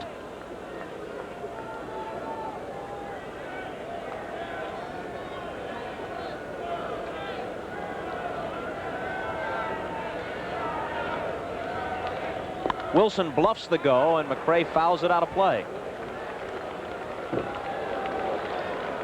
Dick Howser, like most managers these days, has a lot of different signs. A stop sign, don't steal. A pick your pitch, you got to go on this pitch. I don't know what he's got on. If he's got the stop sign for Willie, I'd be surprised. With his speed, think that he'd be wanting to get in scoring position. Willie Wilson may feel he hadn't been able to read Henke.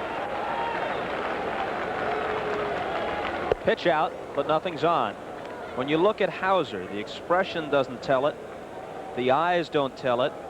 But maybe the way he was working that gum over is the indication of the tension he feels inside.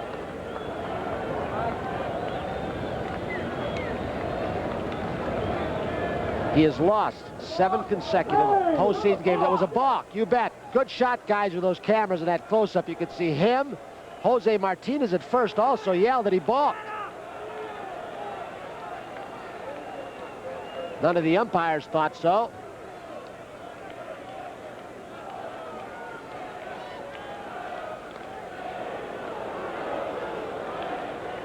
Wasn't sure, just saw it out of the corner of my eye. I think what they thought was that maybe Henke, standing on the rubber, had just almost imperceptibly started from that hand behind him, started and then stopped.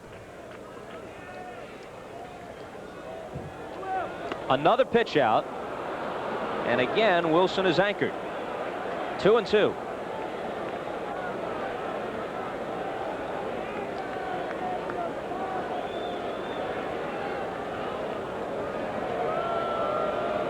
Howser to Ferraro, and Ferraro on to McRae.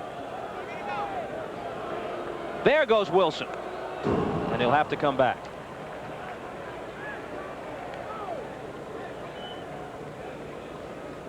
For a guy playing with a lot of pain, I don't mean Wilson, who will go back now. I mean McRae, he had a good swing at a high pitch. I wonder if McRae's thinking, hey, now that it's 2-2, you're going. Earlier in the count, you didn't go. Now you're making me swing and protect you, and I'm in the hole against a hard thrower. Going again, swing and a miss, throw by Witt. Wilson stole it. Witt's going to ask for interference. Witt is arguing with the home plate umpire, say, look, he swung, but it was not intentional. On a pitch away in the strike zone, McRae swung, and he fell into the strike zone area. Ernie Witt could not get off a throw. He's already thrown 2 runners out for Kansas City. And Dale Ford is saying, no, it wasn't intentional at all. He went after an outside pitch. Ernie Witt could not get all he wanted on the throw, and Wilson's in. Here it is from left center field. Wilson didn't get that great a jump. If Ernie Witt hadn't been blocked by McRae unintentionally, he probably would have gunned him out too. So earlier he managed to throw out Brett and Concepcion, but Wilson steals on him. Wilson opened with a single, a check swing single to center at that. Brett and McRae have been struck out by Henke, but Wilson now in scoring position. Frank White, curveball for a strike. 4 strikeouts now by Henke. Came on in the 8th after Laval walked Brett.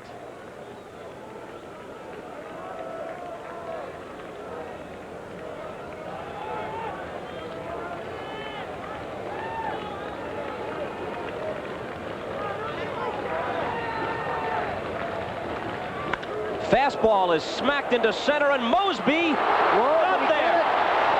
I haven't seen the call yet. He's coming in, and they say safe. The center field umpire, or rather the second base umpire, looked over to the right field foul line umpire for the call. Oh, we're going to have a rhubarb now. Ted Hendry came out, did not see it. He immediately looked to Davy Phillips on the right field foul line, the crew chief, and Davy Phillips, who did not have the angle that Hendry should have, waved the safe sign. That was not the right field foul line's call. But Hendry didn't see it, I don't believe. He was turning, the ball was hit so hard, and he didn't do his job. Hate to be that cruel to him, but he looked immediately away, and he is explaining now, hey, look, I just didn't see it. The ball went over my head. I tried to get out of the way. I had my back to it. The man who's supposed to call it.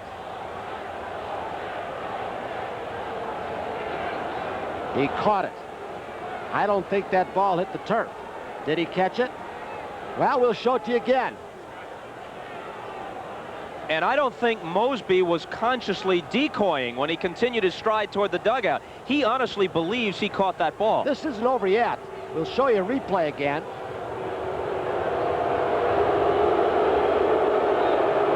Did the fingers of that long basket-like glove get beneath the ball between the turf? Or did it bounce? Bobby Cox asked one thing. He said, okay, if Ted Hendry didn't see it, the second base umpire, Davy Phillips, I think it may have skipped, but it is still difficult to tell. Folks, we've shown you a lot of angles. This appears to be the best one. Wow. You see it one time, you say it didn't. Bobby Cox went to Davy Phillips and Henry and said, okay, now, if both of you are not sure, let's go to another umpire. They had a conference behind second base, and the call stands. Great replays, guys. Boy, it is still so difficult to tell. Wilson scores, and the Blue Jays now trail 5-4. Here's Balboni. Mosby tried to decoy, so perhaps he doesn't even know whether he got it or not. I doubt if he even knew. I mean, you've got these long gloves now. Look like Cestas from a highlight match. And it's not hitting in the palm of your hand. It's hitting all leather. High to Balboni, 1-1. In the bottom of the 10th, Fernandez, Garcia, and Mosby are the scheduled hitters. So the little bit of a block out also comes into play there on the hard swing by McRae, forcing Ernie Whitt to make a low throw. This ball is squibbed down towards second. White avoids being hit with it, and Garcia throws Balboni out. But the single by Wilson, the stolen base, and the disputed single by Frank White have given Kansas City the 5-4 lead as we go to the bottom of the 10th.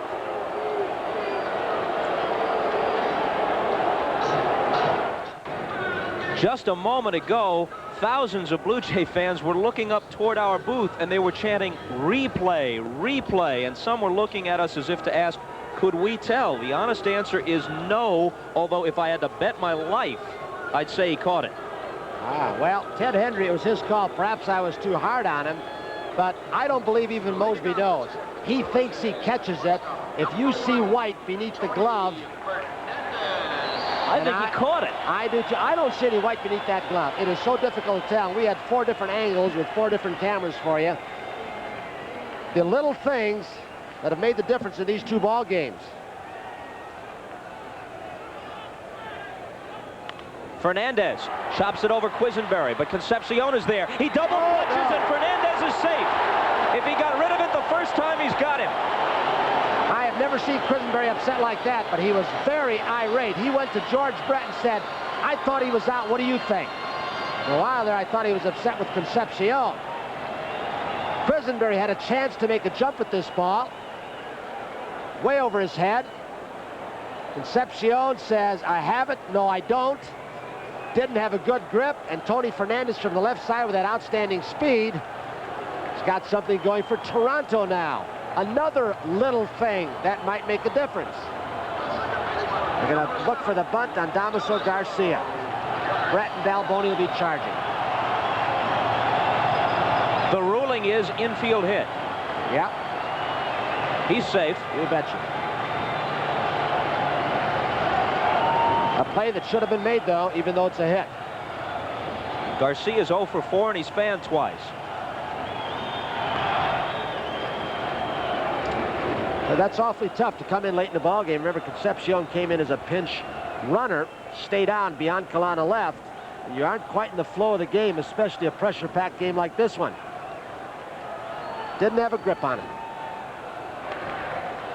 Trying to find out for certain, if they can, if Garcia's bunting or not.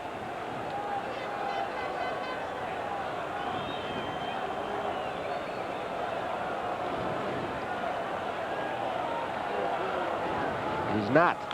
He bluffed as if he were going. Brett comes in. His only play is to first, so it works like a sacrifice.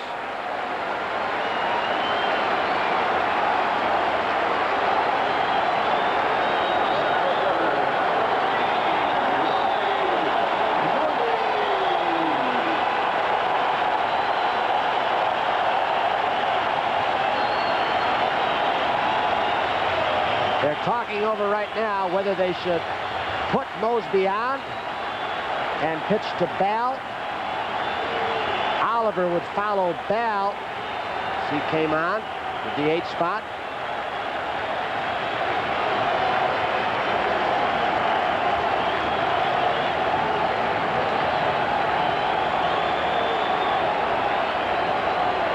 Some of you will see nightly news with Tom Brokaw immediately following the game. It depends upon what time zone you're in. A strike to Mosby, who had his first hit of the series in the 8th inning and scored what was then the go-ahead run.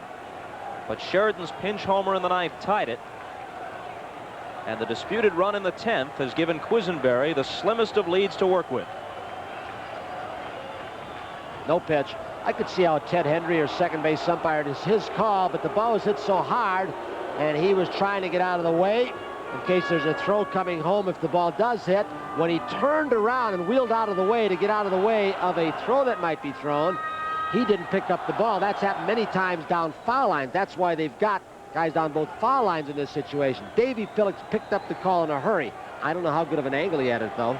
A bad angle for Davy. Yeah. A tough call for him because not only is he a greater distance away, but he is looking into the closed portion of the glove. He doesn't even have a view of the opening as Hendry would have, facing Mosby.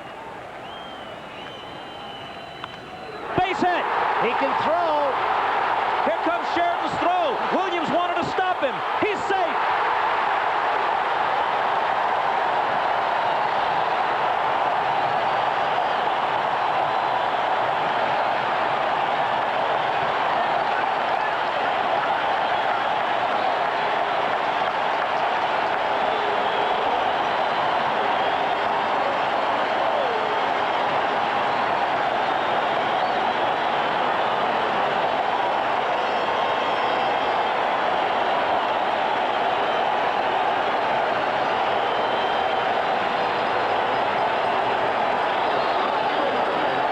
Gets a low sinker. Sheridan charges the ball well on the slick turf.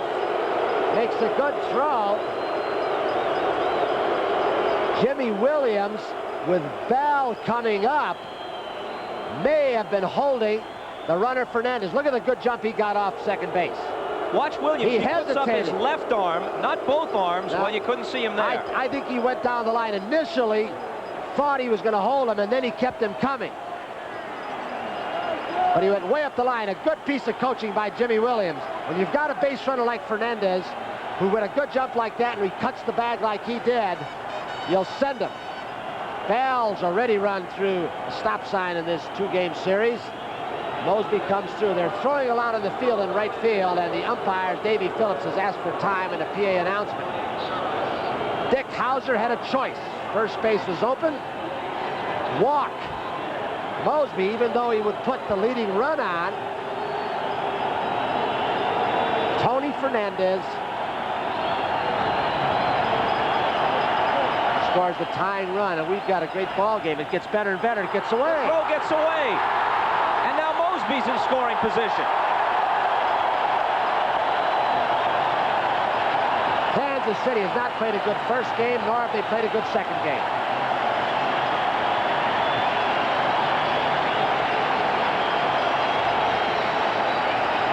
Well, that's all Balboni. Yep. The throw is chest high, and it just goes off the top of his glove. Be the third error charged for the Royals. And it is charged to Balboni. Bell with Oliver on deck.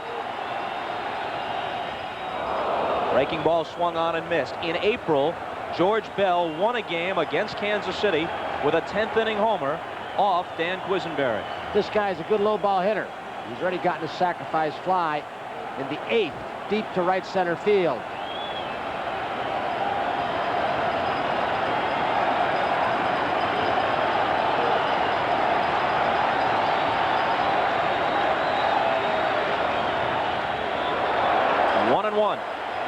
say one thing, in these two games, the Toronto Blue Jays, you talk about the possibility of postseason pressure affecting them. They have taken advantage of a lot of mistakes on the part of the pitchers and the defense of Kansas City. Good teams do that.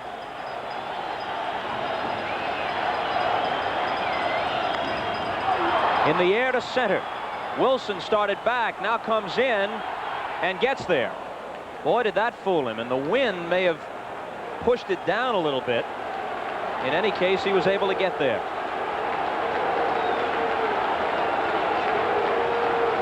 Al Oliver, Johnson started in the cleanup spot. Cliff Johnson, the designated hitter. He left for a pinch runner. Lewis Thornton in the 6th. It's the inning that a base hit by Barfield, 3-2, scored 2 runs to tie it at 3. Oliver DH'd in the 8th. He flied to center field. First base is open. Barfield, a right-hander, scheduled next hitter. And that's all this conversation is about. Who do you want, Oliver or Barfield? Quisenberry is the ace. There's nobody in the bullpen. This game is his. Fernandez, who scored the tying run. Fernandez also has come up with 2 outstanding defensive plays during the ballgame that may have shut Kansas City down a little bit early. And a pitch to him.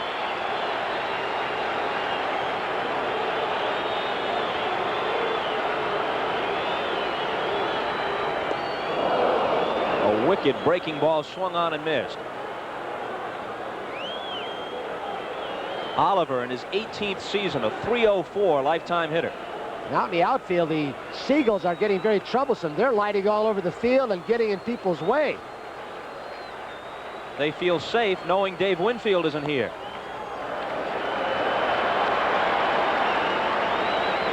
It's their time of day to come home to roost.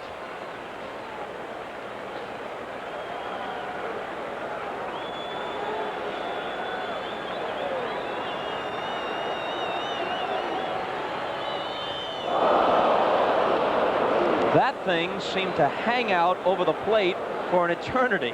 I can't tell if those are his knuckleballs or not. He does throw a knuckleball. Oliver tried to wait on it and then almost screwed himself into the ground taking his cut. A 60-mile-per-hour changeup or knuckleball. The 1-2 pitch.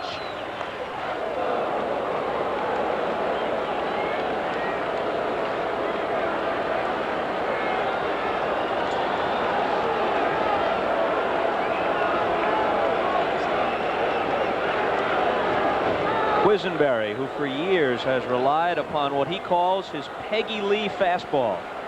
Is that all there is? That's what the hitters sometimes walk away thinking. But he's fooled them for 5 or 6 years now. Again, the 1-2. Outside, 2-2. Was that a pitch too close to take? Wow. Where it was all but unhittable.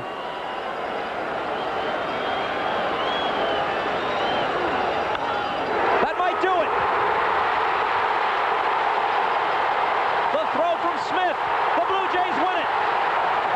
Mosby scores, and they'll take a 2-0 lead to Kansas City on the Al Oliver base hit.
Jays didn't quit after they thought they got a bad call on the ball in center field. Jimmy Williams says, come on, they've been running on the outfield arms in this series. So they come back. Some misplays helped them out again by the Kansas City Royals defense. We give the light beer from Miller Player of the Game to the entire Blue Jays squad and to their fans.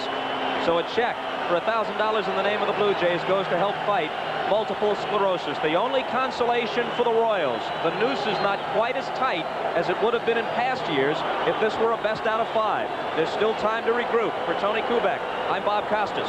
See you Friday in KC.